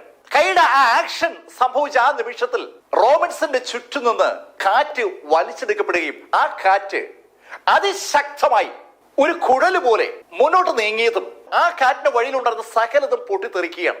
മരങ്ങളും ചെടികളും മാത്രമല്ല, ആ ഗസിബയും തകർന്ന് തരിപ്പണമായി. അമ്പലപ്പുഴ ഡാർക്കിലൂടെ തകർന്നു വരുന്ന ഗസിബിലേക്ക് നോക്കുമ്പോഴേക്കും അയാളുടെ പുറത്ത് ആ കാറ്റിടിച്ചിരുന്നു. അടുത്ത നിമിഷത്തിൽ നമ്മൾ കാണുന്നത് കുറച്ച് പുറകിൽ ആ തടാകത്തിന്റെ മറുകരയിൽ ഒരു മലയിൽ ഇടിച്ചു വീഴുന്ന ഡാർക്ക് ലോർഡിനെയാണ്. ഹാർമൺ കുടുംബത്തിന്റെ ആ എസ്റ്റേറ്റിനകത്ത് അവരുണ്ടാക്കിയിരിക്കുന്ന ആ കൃത്രിമ തടാകത്തിന് മുകളിലൂടെ ആ കാറ്റ് ഡാർക്ക് ലോർഡിനെ അടിച്ച് തെറിപ്പിക്കുകയായിരുന്നു.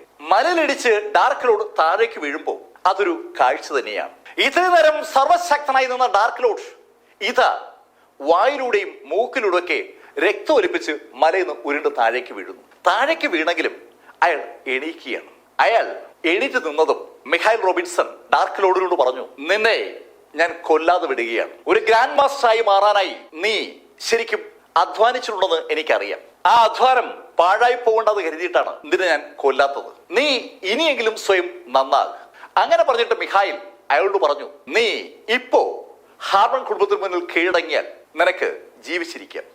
അത് കേട്ടതും ഡാർക്ക് ലോർഡ് ആ അവസരത്തിലും ഒന്ന് ചിരിക്കുകയാണ്. മിസ്റ്റർ മിഖായിൽ, നിങ്ങൾ അതിശക്തരാണ്, ഞാൻ സമ്മതിച്ചു. പക്ഷേ ഞാൻ പറഞ്ഞല്ലോ, ഞാനും ഒരു ഗ്രാൻഡ് മാസ്റ്ററാണ്, എന്തെങ്കിലും ഇനിയും ട്രിക്കുകളുണ്ട്. അങ്ങനെ പറഞ്ഞിട്ട് അയാൾ മിഖായിൽ റോബിൻസ് നേരെ ഒന്ന് കുതിക്കുകയാണ്. ഇവന് കിട്ടിയതൊന്നും മതിയായില്ലേ എന്ന് ഹാർമൺ കുടുംബത്തിലെ ആളുകൾ ആലോചിക്കുമ്പോൾ മുന്നോട്ട് 2 സ്റ്റെപ്പ് വെച്ച ഡാർക്ക് ലോർഡ് പെട്ടെന്ന് തിരിഞ്ഞ് മലയുടെ വശത്തൂടെ ഒരൊറ്റ ഓട്ടം. അയാൾ അതിവിദഗ്ധമായി ഹാർമൺ കുടുംബത്തിനെയും മിഖായിൽ റോബിൻസനെയും കബളിപ്പിക്കുകയായിരുന്നു. അയാൾക്ക് നന്നായിട്ട് അറിയാം, മിഖായിൽ റോബിൻസണുമായി ഏറ്റുമുട്ടിയാൽ പിന്നെ താനില്ല. മിഖായിൽ റോബിൻസൺ അയാളുടെ കഴിവിന്റെ വളരെ ചെറിയൊരു അംശം മാത്രമാണ് തന്റെ പുറത്ത് പ്രയോഗിച്ചതെന്ന് ആ കാറ്റ് അയാളുടെ പുറത്ത് അടിച്ച നിമിഷത്തിൽ ഡാർക്ക് ലോർഡിന് മനസ്സിലായിട്ടുണ്ടായിരുന്നു. ഭാഗ്യം അയാളുടെ കൂടെ ഉണ്ടായിരുന്നത് കൊണ്ട് മാത്രമാണ് അയാൾ മിഖായിലിന്റെ അറ്റാക്കിൽ നിന്ന് രക്ഷപ്പെട്ടത്. അയാൾ തിരിഞ്ഞു നോക്കാതെ ഓടുകയാണ്. മിഖായിൽ തിരിഞ്ഞു നോക്കാതെ ആ 2 കൃത്രിമ മലകൾക്കിടയിൽ കൂടി ഓടുന്ന കണ്ടതും ഹെക്ടർ അറിയാതെ പറഞ്ഞു പോവുകയാണ്, അവൻ രക്ഷപ്പെട്ടല്ലോ, അതെ അവനെ രക്ഷപ്പെടാൻ അനുവദിക്കരുത്. ആളുകൾ അങ്ങനെയൊക്കെ പറയുമ്പോൾ ഡാർക്ക് ലോർഡ് മലകൾക്കിടയിലൂടെയും മലകൾക്ക് മുകളിൽ കൂടിയൊക്കെ ചാടി ഓടി രക്ഷപ്പെടുകയാണ്. അവരിങ്ങനെ അതിവേഗത്തിൽ ഓടുകയാണ്. പെട്ടെന്നാണ് ഡാർക്ക് ലോർഡിന് എന്തോ ഒരു അസ്വസ്ഥ ഫീൽ ചെയ്തത്. ആ അസ്വസ്ഥ ഫീൽ ചെയ്ത അതേ നിമിഷത്തിൽ ഡാർക്ക് ലോർഡ് പെട്ടെന്ന് അവന്റെ ബോഡിയിൽ ഒരു ആക്ടിവേഷൻ നടത്തി. തിരിഞ്ഞു നോക്കാതെ തന്നെ താൻ അപകടത്തിലാണെന്ന് ഡാർക്ക് ലോർഡിന് മനസ്സിലായിരുന്നു. ആ സെക്കൻഡിൽ തന്നെ അവന്റെ ശരീരത്തിലേക്ക് ഒരു വാള് തുളച്ചു കയറി. ആ വാള് അവന് ചുറ്റുമുള്ള മുഴുവൻ പ്രൊട്ടക്ഷനും തകർത്തുകൊണ്ട് അവന്റെ ശരീരത്തിൽ അവൻ അണിഞ്ഞിരിക്കുന്ന ആ മെറ്റൽ കൊണ്ടുള്ള ആ കവചത്തെയും തകർത്തുകൊണ്ട് അവന്റെ ശരീരത്തിൽ തറച്ചു കയറുകയാണ്. ഡാർക്ക് ലോർഡിന്റെ ശരീരത്തിലേക്ക് വളരെ ചെറിയ അളവിൽ ആ വാള് തുളച്ചു കയറിയപ്പോൾ ഡാർക്ക് ലോർഡിന്റെ ശരീരത്തിന് ചുറ്റുമായി ഒരു ചുവന്ന പ്രകാശം ഉണ്ടായി. ആ പ്രകാശം ഹാർമൺ കുടുംബത്തിലെ പലരും കണ്ടു. യഥാർത്ഥത്തിൽ ഡാർക്ക് ലോർഡ് അവിടെ നിന്ന് തിരിഞ്ഞു ഓടിയതും അടുത്ത് കിടക്കുകയായിരുന്ന ഒരു വാളെടുത്ത് എഡ്മൺ അയാളെ എറിയുകയായിരുന്നു. എഡ്മൺ എറിഞ്ഞ വാള് ഡാർക്ക് ലോർഡിനെ സമീപിക്കുന്ന സമയത്ത് അതിശക്തമായ ഒരു പ്രകാശം കൂടി വാളിനൊപ്പം ഉണ്ടാവുകയായിരുന്നു. എഡ്മണ്ടിന്റെ ആ വാള് ഡാർക്ക് ലോർഡിനെ സമീപിക്കുമ്പോൾ ഡാർക്ക് ലോർഡിന്റെ കണ്ണുകളുടെ അറ്റത്തുകൂടി ഡാർക്ക് ലോർഡ് ആ പ്രകാശം കണ്ടതുകൊണ്ടാണ് അയാളുടെ ബോഡിയെ പ്രൊട്ടക്ട് ചെയ്യാനുള്ള കവർ അയാൾ ആക്ടിവേറ്റ് ചെയ്തത്. ആ കവറിനെയൊക്കെ തകർത്തുകൊണ്ട് അകത്ത് ധരിച്ചിരുന്ന ആ മെറ്റൽ കൊണ്ടുള്ള കവചത്തെ തകർത്തുകൊണ്ടാണ് ആ വാള് അയാളുടെ പുറത്ത് തറച്ചു കയറിയത്. ഡാർക്ക് ലോർഡിന്റെ ശരീരത്തിലെ മെറ്റൽ കവർ തറച്ചു കയറുന്ന സമയത്താണ് അയാൾ ഒരു കാര്യം കൂടി ചെയ്തിരുന്നു. ആ കാര്യത്തിന്റെ ഫലമായിട്ടാണ് അയാൾക്ക് ചുറ്റും ഒരു ചുവന്ന പ്രകാശം രൂപം കൊണ്ടത്. ആ പ്രകാശം കണ്ട മിഖായിൽ റോബിൻസൺ ഹെക്ടറോട് പറഞ്ഞു, അത് ഡാർക്ക് ഷീൽഡ് ആണ്. ഡാർക്ക് ഷീൽഡ് ഒരാൾ ആക്ടിവേറ്റ് ചെയ്യുന്നത് ജീവൻ മരണ പോരാട്ടം നടക്കുന്ന സമയത്താണ്. കൊല്ലപ്പെടുമെന്ന് 100% ഉറപ്പാകുന്ന സമയത്ത് ശരീരത്തിലെ മുഴുവൻ ഇന്റേണൽ എനർജിയും എടുത്ത് ഒരു പ്രൊട്ടക്ഷൻ ബോഡിക്ക് ചുറ്റും ഉണ്ടാക്കാൻ നന്നായി മാർഷൽ ആർട്സ് പ്രാക്ടീസ് ചെയ്യുന്ന ഒരാൾക്ക് പറ്റും. ശരിക്കും കരുത്തനായ ഒരു ഫൈറ്റർക്ക് അത് പറ്റൂ. ഇവിടെ ഡാർക്ക് ലോർഡ് ഒരു ഗ്രാൻഡ് മാസ്റ്ററാണ്. അയാളുടെ ചരിത്രം മുഴുവൻ ഊർജ്ജവും എടുത്തിട്ടാണ് ആ വാളിനെ പ്രതിരോധിച്ചിരിക്കുന്നത്. മിഖായിൽ റോബിൻസൺ ഹെക്ടറോട് പറഞ്ഞു, ഇനി അവന് ഗ്രാൻഡ് മാസ്റ്ററായി നിലനിൽക്കാൻ പറ്റില്ല. അവന്റെ ശക്തിയുടെ 90% അവൻ ഇപ്പോ ഉപയോഗിച്ചിട്ടുണ്ടാവും. അത് കേട്ടതും ജേക്കബ് അയാളുടെ കൂടെയുള്ള ആളുകൾക്ക് ആജ്ഞ കൊടുത്തു, ആ ഡാർക്ക് ലോർഡ് രക്ഷപ്പെടാൻ സാധ്യത, അവനെ ആക്രമിക്കുക, അവനെ കൊലപ്പെടുത്തണം. ഡാർക്ക് ലോർഡ് ജീവിച്ചിരിക്കുന്നത് അവരുടെ താല്പര്യങ്ങൾക്ക് എതിരാണെന്ന് ജേക്കബിനും എല്ലാവർക്കും അറിയാം.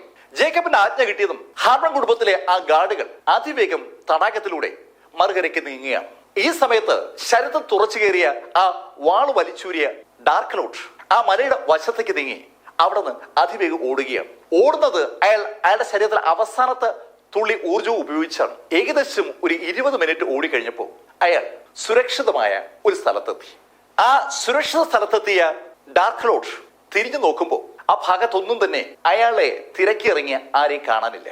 അല്പസമയം അവിടെ നിശബ്ദനായിരുന്നിട്ട് ഡാർക്ക് ലോർഡ് അയാൾ വന്ന രഹസ്യ വഴിയിലൂടെ അയാളുടെ താൽക്കാലിക ആസ്ഥാനത്തേക്ക് തിരിച്ചു. മിൽസ്ബർഗിലെ അയാളുടെ താൽക്കാലിക ആസ്ഥാനം സെറ്റ് ചെയ്തിരിക്കുന്നത് ഹാർമൺ കുടുംബത്തിന്റെ ആ എസ്റ്റേറ്റിന് സമീപത്തുള്ള ഒരു പ്ലേസിലാണ്. 2 മലകൾക്കിടയിൽ മറ്റാരുടെയും ശ്രദ്ധയപ്പെടാത്ത ഒരു സ്ഥലത്താണ് അയാളുടെ സങ്കേതം. അവിടേക്കാണ് അയാൾ എത്തുന്നത്. അവിടേക്ക് ഡാർക്ക് ലോർഡ് കടന്നു വരുമ്പോ പെട്ടെന്ന് അനവധി ആളുകൾ അയാളുടെ മുന്നിലേക്ക് വന്നു. എല്ലാം സ്ത്രീകളാണ്. ആരാ എന്ന് ചോദിച്ചുകൊണ്ട് അവർ വന്നതും ഡാർക്ക് ലോർഡ് അവരോട് പറഞ്ഞു, ഏയ് ഞാനാ ഇത്. മാസ്റ്റർ മാസ്റ്റർ എന്തു പറ്റി? ശരിക്കും ക്ഷീണിതനായ ഡാർക്ക് ലോർഡ് രക്തത്തിൽ കുളിച്ചാണ് അങ്ങോട്ട് കടന്നു വരുന്നത്. അത് കണ്ടുകൊണ്ടാണ് ആ അനുയായികൾ അങ്ങനെ ചോദിച്ചത്. ആ ചോദ്യം കേട്ടതും ഡാർക്ക് ലോർഡ് അവരോട് ചോദിച്ചു, എവിടെയാ അസാലിയ? മാസ്റ്റർ, അസാലിയ സെൻട്രൽ ഹാളിലുണ്ട്, അവിടെ ഗാർഡ് ചെയ്യാണ്. ഈ സമയത്ത് അസാലിയ സെൻട്രൽ ഹാളിൽ ചില കാഴ്ചകളൊക്കെ കണ്ടുകൊണ്ട് നിൽക്കുകയാണ്. അവിടെയുള്ള 2 വലിയ ഗ്ലാസ് ജാറുകളിൽ അവൾ സൂക്ഷിച്ചു നോക്കുകയാണ്. ആ ജാറുകളിൽ പലതരത്തിലുള്ള ജീവികളുണ്ട്. സെന്റിപ്പീഡും ഒക്ടോപ്പസും സ്പൈഡറും അങ്ങനെ പലതും കിടക്കുകയാണ്. ആ ജാറുകൾക്കുള്ളിലുള്ള ജീവികളെ സൂക്ഷിച്ചു നോക്കി അസല ഇങ്ങനെ നടക്കുമ്പോൾ പെട്ടെന്നാണ് വാതിൽ തള്ളി തുറന്നുകൊണ്ട് ഡാർക്ക് ലോർഡ് അകത്തേക്ക് വരുന്നത്. അസലിയ അങ്ങനെ വിളിച്ചുകൊണ്ട് അയാൾ വരുന്നത്. മാസ്റ്റർ എന്തു പറ്റി? അസലയെ ഓടി ഡാർക്ക് ലോർഡ് അടുത്ത് വന്നു. ഡാർക്ക് ലോർഡ് ശരിക്കും പരിക്കേറ്റിരിക്കുന്നുവെന്ന് ഒറ്റ നോട്ടത്ത് തന്നെ അസലയ്ക്ക് ബോധ്യമായിട്ടുണ്ട്. അസലിയ ഡാർക്ക് ലോർഡിനെ താങ്ങി അവിടെ കിടത്തി. മാസ്റ്റർ എന്തു പറ്റി? അസലിയ, ഞാൻ ഹാർമൺ കുടുംബത്തിൽ അറ്റാക്ക് നടത്തിയപ്പോൾ അപ്രതീക്ഷിതമായി എനിക്കൊരു എതിരാളി ഉണ്ടായി. മാസ്റ്റർക്ക് പറ്റിയ എതിരാളിയോ? ആരാ അത്? അസലിയ, അത് മിഖായിൽ റോബിൻസനാണ്. മിഖായിൽ റോബിൻസനോ? ആ അൾട്ടിമേറ്റ് ഗ്രാൻഡ് മാസ്റ്ററോ? അതെ, ആ അൾട്ടിമേറ്റ് ഗ്രാൻഡ് മാസ്റ്റർക്ക് ഹാർമൺ കുടുംബവുമായി എന്തോ ബന്ധമുണ്ട്. അയാൾ അവിടെ ഉണ്ടായിരുന്നു. അയാളാ എന്നെ ഈ പരിവാക്കിയത്. അൾട്ടിമേറ്റ് ഗ്രാൻഡ് മാസ്റ്ററായ മിഖായിൽ റോബിൻസന് ഹാർമൺ കുടുംബവുമായി ബന്ധമുണ്ടെന്ന് കേട്ടപ്പോ ഒരു വല്ലാത്ത അതിശയം അസലിയക്കും തോന്നി. ഏയ് അസലിയ, ഞാൻ പരാജയപ്പെട്ടെങ്കിലും സത്യത്തിൽ ഞാൻ വിജയിച്ചിരിക്കുകയാണ്. മാസ്റ്റർ പറയുന്നത് എനിക്ക് മനസ്സിലാവുന്നില്ല. അസലിയ, ഞാൻ പറഞ്ഞില്ലേ ഞാൻ അവിടെ മിഖായിൽ റോബിൻസനെ കണ്ടെന്ന്. ആരാ ഈ മിഖായിൽ റോബിൻസൺ എന്ന് അസലിയക്ക് അറിയൂ? മാസ്റ്റർ, അതെനിക്കറിയാം, അൾട്ടിമേറ്റ് ഗ്രാൻഡ് മാസ്റ്റർ അല്ലേ? ഏയ് അതല്ല, ഈ മിഖായിൽ റോബിൻസന്റെ ഭാര്യ ആരായിരുന്നു എന്ന് അറിയാവോ? ഇല്ല, എനിക്കറിയില്ല. മിഖായിൽ റോബിൻസന്റെ ഭാര്യ കാതറിൻ ആണ്. കാതറിൻ ഹണ്ടറോ? മാസ്റ്റർ, എനിക്ക് അങ്ങോട്ട് മനസ്സിലായില്ല. ഏയ് അസലിയ, നീ മിസ്റ്റിക് ഓർഡറിനെ കുറിച്ച് കേട്ടിട്ടില്ലേ? മാസ്റ്റർ, ഞാൻ കേട്ടിട്ടുണ്ട്. മിസ്റ്റിക് ഓർഡർ ആർക്കാ അറിയാത്തത്? അവർ ഈ ലോകത്തെ ഏറ്റവും വലിയ ബ്ലാക്ക് മാജിക്കിന്റെ സംഘമല്ലേ? അവർ ഭയങ്കര ശക്തരല്ലേ? ഏയ് അസലിയ, ഞാനും ഈ മിസ്റ്റിക് ഓർഡറിൽ ഉണ്ടായിരുന്ന ആളാണ്. ഞാൻ അവിടെ നിന്നല്ലേ ഈ മാജിക് ഒക്കെ പഠിച്ചത്. ഞാൻ കാണിച്ച ഒരു തെറ്റ് അവർ കണ്ടുപിടിച്ചപ്പോ എന്നെ അവരോടൊന്ന് പുറത്താക്കിയതാണ്. മാസ്റ്റർ, അങ്ങ് പറഞ്ഞു വരുന്നത്? അതെ അസലിയ, ഞാൻ പറഞ്ഞു വരുന്നത് അതേ മിസ്റ്റിക് ഓർഡറിലെ മഹാമന്ത്രവാദിനെ കുറിച്ചാണ്. മാസ്റ്റർ, എനിക്ക് മനസ്സിലാകുന്നില്ല. ഏയ് അസലിയ, ഈ മിസ്റ്റിക് ഓർഡറിലെ മഹാമന്ത്രവാദിനിയായിരുന്ന കാതറിൻ ഹണ്ടറെ കുറിച്ചാണ് ഞാൻ പറയുന്നത്. ആ കാതറിൻ ഹണ്ടർ ആയിരുന്നു സാക്ഷാൽ മിഖായിൽ റോബിൻസന്റെ ഭാര്യ. ലോകത്തെ ഏറ്റവും വലിയ ബ്ലാക്ക് മാജിക് സംഘടന, അല്ലെങ്കിൽ സകലരും ഭയക്കുന്ന ആ മാന്ത്രിക സംഘടനയുടെ മാന്ത്രികനായ നേതാവിന്റെ തൊട്ട് താഴെ വരുന്ന ആളാണ് മഹാമന്ത്രവാദിനി. നേതാവ് ഒരിക്കലും രംഗത്ത് വരത്തില്ല. മഹാമന്ത്രവാദിനിയാണ് സകല കാര്യങ്ങളും തീരുമാനിക്കുകയും നടപ്പിലാക്കുകയും ചെയ്യുന്നത്. പബ്ലിക്കുമായി ബന്ധമുണ്ടാക്കുന്നത് മഹാമന്ത്രവാദിനിയാണ്. അങ്ങനെയുള്ള മഹാമന്ത്രവാദിനിയായിരുന്നു കാതറിൻ ഹണ്ടർ. ആ കാതറിൻ ഹണ്ടർ മിഖായിൽ റോബിൻസന്റെ ഭാര്യയായിരുന്നു എന്ന് ഡാർക്ക് ലോർഡ് പറഞ്ഞതും അസലിയ ഡാർക്ക് ലോർഡ് ചോദിച്ചു, മാസ്റ്റർ, ഈ കാതറിൻ ഹണ്ടർ മരിച്ചുപോയതല്ലേ? ഏയ് അസലിയ, ഈ കാതറിൻ ഹണ്ടറും മിഖായിൽ റോബിൻസൺ തമ്മിൽ അടുപ്പത്തിലായിരുന്നു.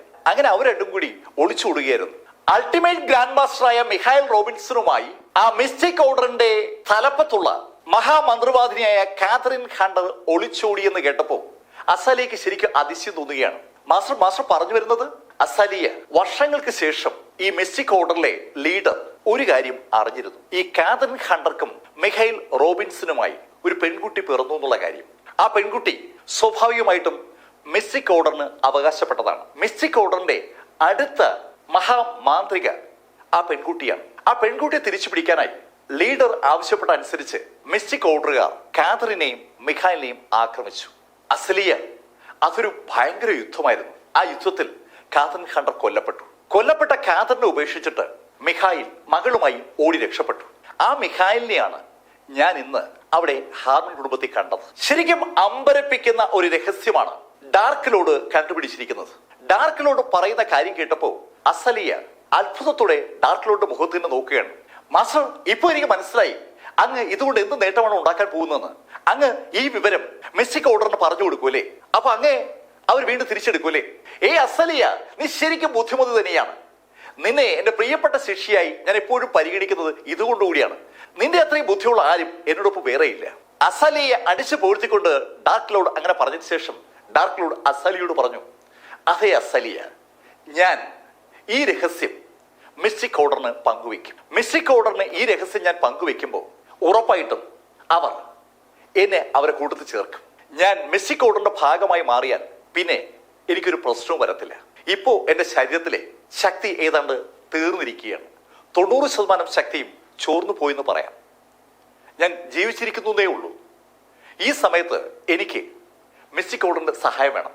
അവരെ സഹായം കിട്ടിയാൽ ഞാൻ ഇപ്പോൾ ഉള്ളതിന്റെ 10 മടങ്ങ് ശക്തനാകും.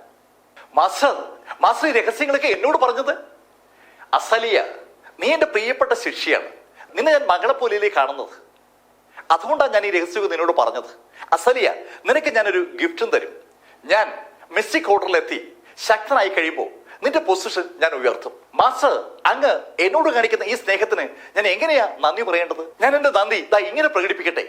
അങ്ങനെ പറഞ്ഞുകൊണ്ട് ചാരി ഇരിക്കുകയായിരുന്ന ഡാർക്ക് ലോർഡിന്റെ നെഞ്ചിലേക്ക് അസലിയ ആഞ്ഞൊരൊറ്റ കുത്ത്. അസലിയുടെ ഇടുപ്പിൽ കുത്തിയിരുന്ന കത്തി അവൾ വലിച്ചെടുത്തതും ഡാർക്ക് ലോർഡിന്റെ നെഞ്ചിലേക്ക് കുത്തിക്കയറ്റിയതും കണ്ണഞ്ചിക്കുന്ന വേഗത്തിലാണ്. അപ്രതീക്ഷിതമായി നെഞ്ചിലേക്ക് കത്തി തുളച്ചു കയറിയപ്പോ ഡാർക്ക് ലോർഡ് ശരിക്കും ഞെട്ടി. ഡാർക്ക് ലോർഡിന്റെ കണ്ണുകളിൽ ഇപ്പോ വല്ലാത്തൊരു ഭാവമാണ്. അവിശ്വസനീയത അവിടെ കാണാം, അത്ഭുതം അവിടെ കാണാം, സങ്കടം അവിടെ കാണാം, ഞെട്ടൽ അവിടെ കാണാം. എല്ലാ ഭാവങ്ങളും ഒരുമിച്ച് ഇപ്പോ ഡാർക്ക് ലോർഡിന്റെ കണ്ണുകളിൽ കാണുകയാണ്. അസലിയ, എന്താ ഇത്? നേരത്തെ മിഖൈൽ റോബിൻസന്റെ ആ വാള് അയാളുടെ ശരീരത്തിലേക്ക് തുളഞ്ഞു കയറിയപ്പോ അയാളുടെ പുറത്തുണ്ടായിരുന്ന കവചം പൊളിഞ്ഞു മാറിയിരുന്നു. ആ കവചം ഇല്ലാതെ ഇരുന്ന ഡാർക്ക് ലോർഡിന്റെ നെഞ്ചിലേക്കാണ് ഇപ്പോ അസലിയ ആ കത്തി അങ്ങ് കുത്തി കയറ്റിയത്. ഡാർക്ക് ലോർഡിന്റെ ചോദ്യം കേട്ടതും അസലിയ ഡാർക്ക് ലോർഡിനോട് പറഞ്ഞു, മാസ്റ്റർക്ക് ഇതിനപ്പുറം ഞാൻ എന്ത് സഹായമാണ് ചെയ്തു തരേണ്ടത്? അസലിയ, നീ എന്തിനാ ഇത് ചെയ്തത്? മാസ്റ്റർ, ഞാൻ ഇതെങ്കിലും ചെയ്യണ്ടേ? അസലിയ, നീ എന്തായി പറയുന്നത്? മാസ്റ്റർ, 15 കൊല്ലങ്ങൾക്ക് മുമ്പ് മാസ്റ്റർ എന്റെ അച്ഛനും അമ്മയും കൊന്നത് എന്റെ മുന്നിൽ വെച്ചാണ്. അസലിയ, നീ എന്തായി പറയുന്നത്? അതെ മാസ്റ്റർ, 15 കൊല്ലം മുമ്പ് മാസ്റ്ററും കുറെ ആളുകളും എന്റെ വീട്ടിലേക്ക് ഇരച്ചു കയറി എന്റെ കൺമുന്നിലിട്ടാണ് അച്ഛനെ വെട്ടിക്കൊന്നത്. എന്റെ അമ്മയെ റേപ്പ് ചെയ്ത് കൊന്നതും നിങ്ങളാണ്. അസലിയ, നിനക്കതെങ്ങനെ മനസ്സിലായി?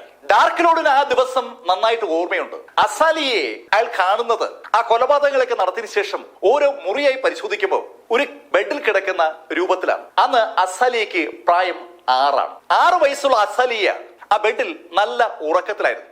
ഉറങ്ങിക്കിടക്കുന്ന 6 വയസ്സുള്ള ആ പിഞ്ചു പെൺകുട്ടിയെ കണ്ടപ്പോ ഡാർക്ക് ലോർഡിന് അയാളുടെ മകളെ ഓർമ്മ വന്നു. അതുകൊണ്ട് അയാൾ അസലിയെ കൊല്ലാതെ അവിടെ നിന്ന് എടുത്ത് ഷോൾഡർ ഇട്ടുകൊണ്ട് വരികയായിരുന്നു. നല്ല ഉറക്കത്തിലായിരുന്ന അസലിയെ അയാൾ ഇപ്പോഴും ഓർക്കുന്നുണ്ട്.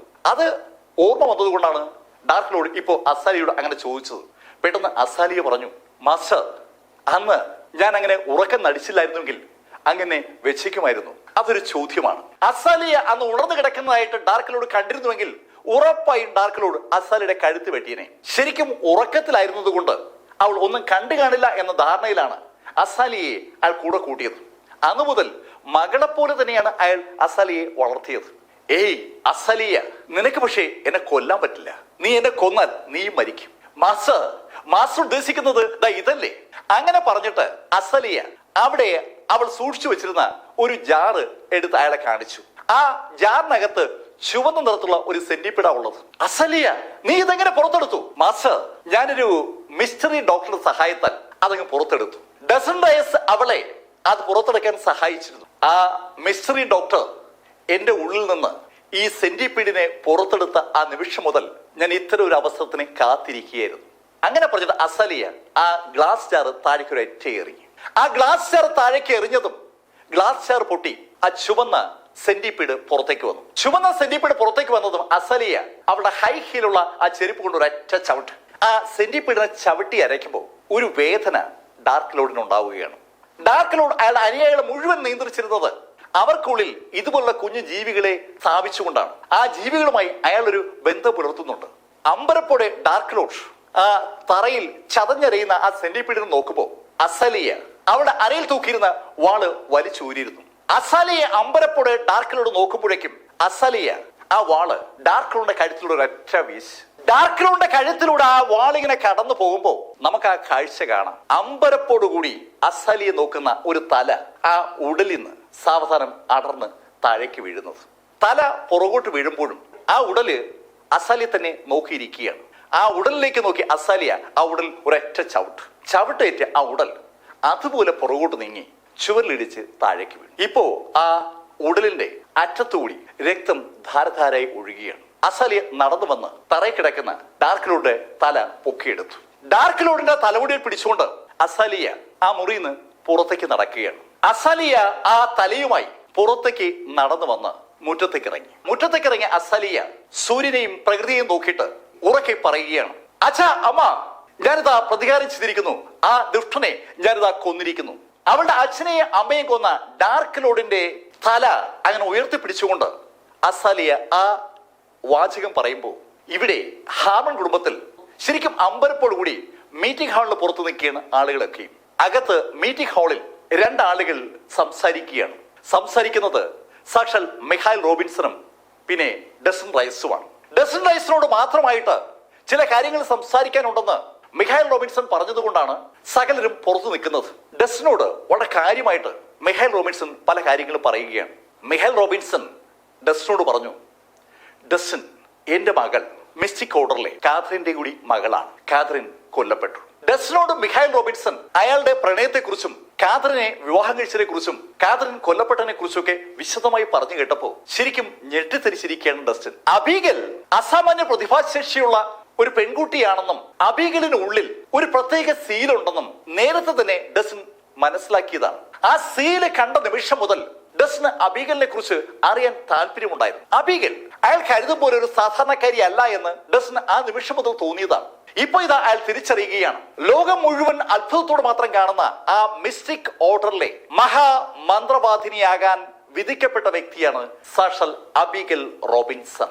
അബീഗൽ റോബിൻസൺ മഹാമന്ത്രവാദിനി ആകാതിരിക്കാൻ വേണ്ടിയാണ് യഥാർത്ഥത്തിൽ മിഖായിൽ റോബിൻസൺ ഇത്രയും കാലം ഒരു ജോലിക്കാരന്റെ വേഷത്തിൽ ആരുടെയും ശ്രദ്ധയപ്പെടാതെ പതുങ്ങിക്കഴിഞ്ഞത്. ഇപ്പൊ ഇതാ മിഖായിൽ റോബിൻസൺ ജീവിച്ചിരിക്കുന്നു വാർത്ത പലരും അറിഞ്ഞിരിക്കുകയാണ്. മിഖായിൽ റോബിൻസൺ ജീവിച്ചിരിക്കുന്നു വാർത്ത അറിഞ്ഞാൽ മിഖായിലിന്റെ മകൾ കാതറിൻ ഖാണ്ടയുടെ മകളാണെന്ന് തിരിച്ചറിയാൻ അധികം സമയമൊന്നും വേണ്ട. കാതറിൻ ഖാണ്ടയുടെ മകളാണെന്ന് തിരിച്ചറിഞ്ഞാൽ അതിൽ ഒറ്റ അർത്ഥമേ ഉള്ളൂ, അവൾ ലോകം മുഴുവൻ അറിയാൻ ആഗ്രഹിക്കുന്ന മഹാമന്ത്രവാദിനിയാണെന്നുള്ള യാഥാർത്ഥ്യം മിസ്റ്റിക് ഓർഡർ തിരിച്ചറിയും. അത് തിരിച്ചറിഞ്ഞാൽ അവർ അബീഗലിനെ കൊണ്ടുപോകും. അക്കാര്യം മിഖായിലിന് അറിയാം. ആ കാര്യം മനസ്സിലുള്ള മിഖായിൽ ഡസനോട് പറഞ്ഞു, ഡസൻ, എന്റെ മോളെ സംരക്ഷിക്കണം. എനിക്ക് ചിലപ്പോ അവളെ സംരക്ഷിക്കാൻ പറ്റിയില്ല എന്ന് വരും.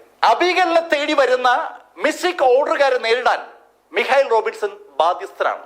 അങ്ങനെ നേരിടാൻ ഇറങ്ങുമ്പോൾ ചിലപ്പോ അയാൾക്ക് ജീവഹാനി സംഭവിച്ചേക്കാം. അങ്ങനെ സംഭവിച്ചാൽ അബീഗലിനെ സംരക്ഷിക്കണമെന്നാണ് മിഖായിൽ റോബിൻസൺ ഡസനോട് പറയുന്നത്. മിഖായിൽ റോബിൻസൺ പറഞ്ഞ കാര്യങ്ങൾ കേട്ടപ്പോ ഡസൻ മിഖായിലിനോട് പറഞ്ഞു, സർ റോബിൻസൺ, എനിക്ക് എത്രത്തോളം പറ്റുമെന്ന് അറിയത്തില്ല, പക്ഷെ ഞാൻ ശ്രമിക്കാം. അബീഗലിനെ എനിക്കും വലിയ ഇഷ്ടമാണ്, മിടുക്കിയുമാണ്. അവളെ പഠിപ്പിക്കാനും അവളെ സംരക്ഷിക്കാനും ഞാൻ എന്റെ കഴിവിന്റെ പരമാവധി ശ്രമിക്കാം. ഡസൻ, അത് മതി. പക്ഷെ ഒരു കാര്യം ഡസൻ, ഒരു കാരണവശാലും അബീഗലിനെ കുറിച്ചുള്ള രഹസ്യം ആരോടും പറയരുത്. കഥയുടെ ഈ ഭാഗം ഞാനിവിടെ അവസാനിപ്പിക്കുന്നു. അടുത്ത ഭാഗവുമായി അടുത്ത ദിവസം നമുക്ക് വീണ്ടും കാണാം. ഇതുവരെ ഡസൻ റൈസിന്റെ കഥ നിങ്ങളോട് പറഞ്ഞത് എം ലൈഫിൽ നിന്ന് BS ചന്ദ്രമോഹൻ. കമന്റുകൾ ചെയ്യുക. Thank you.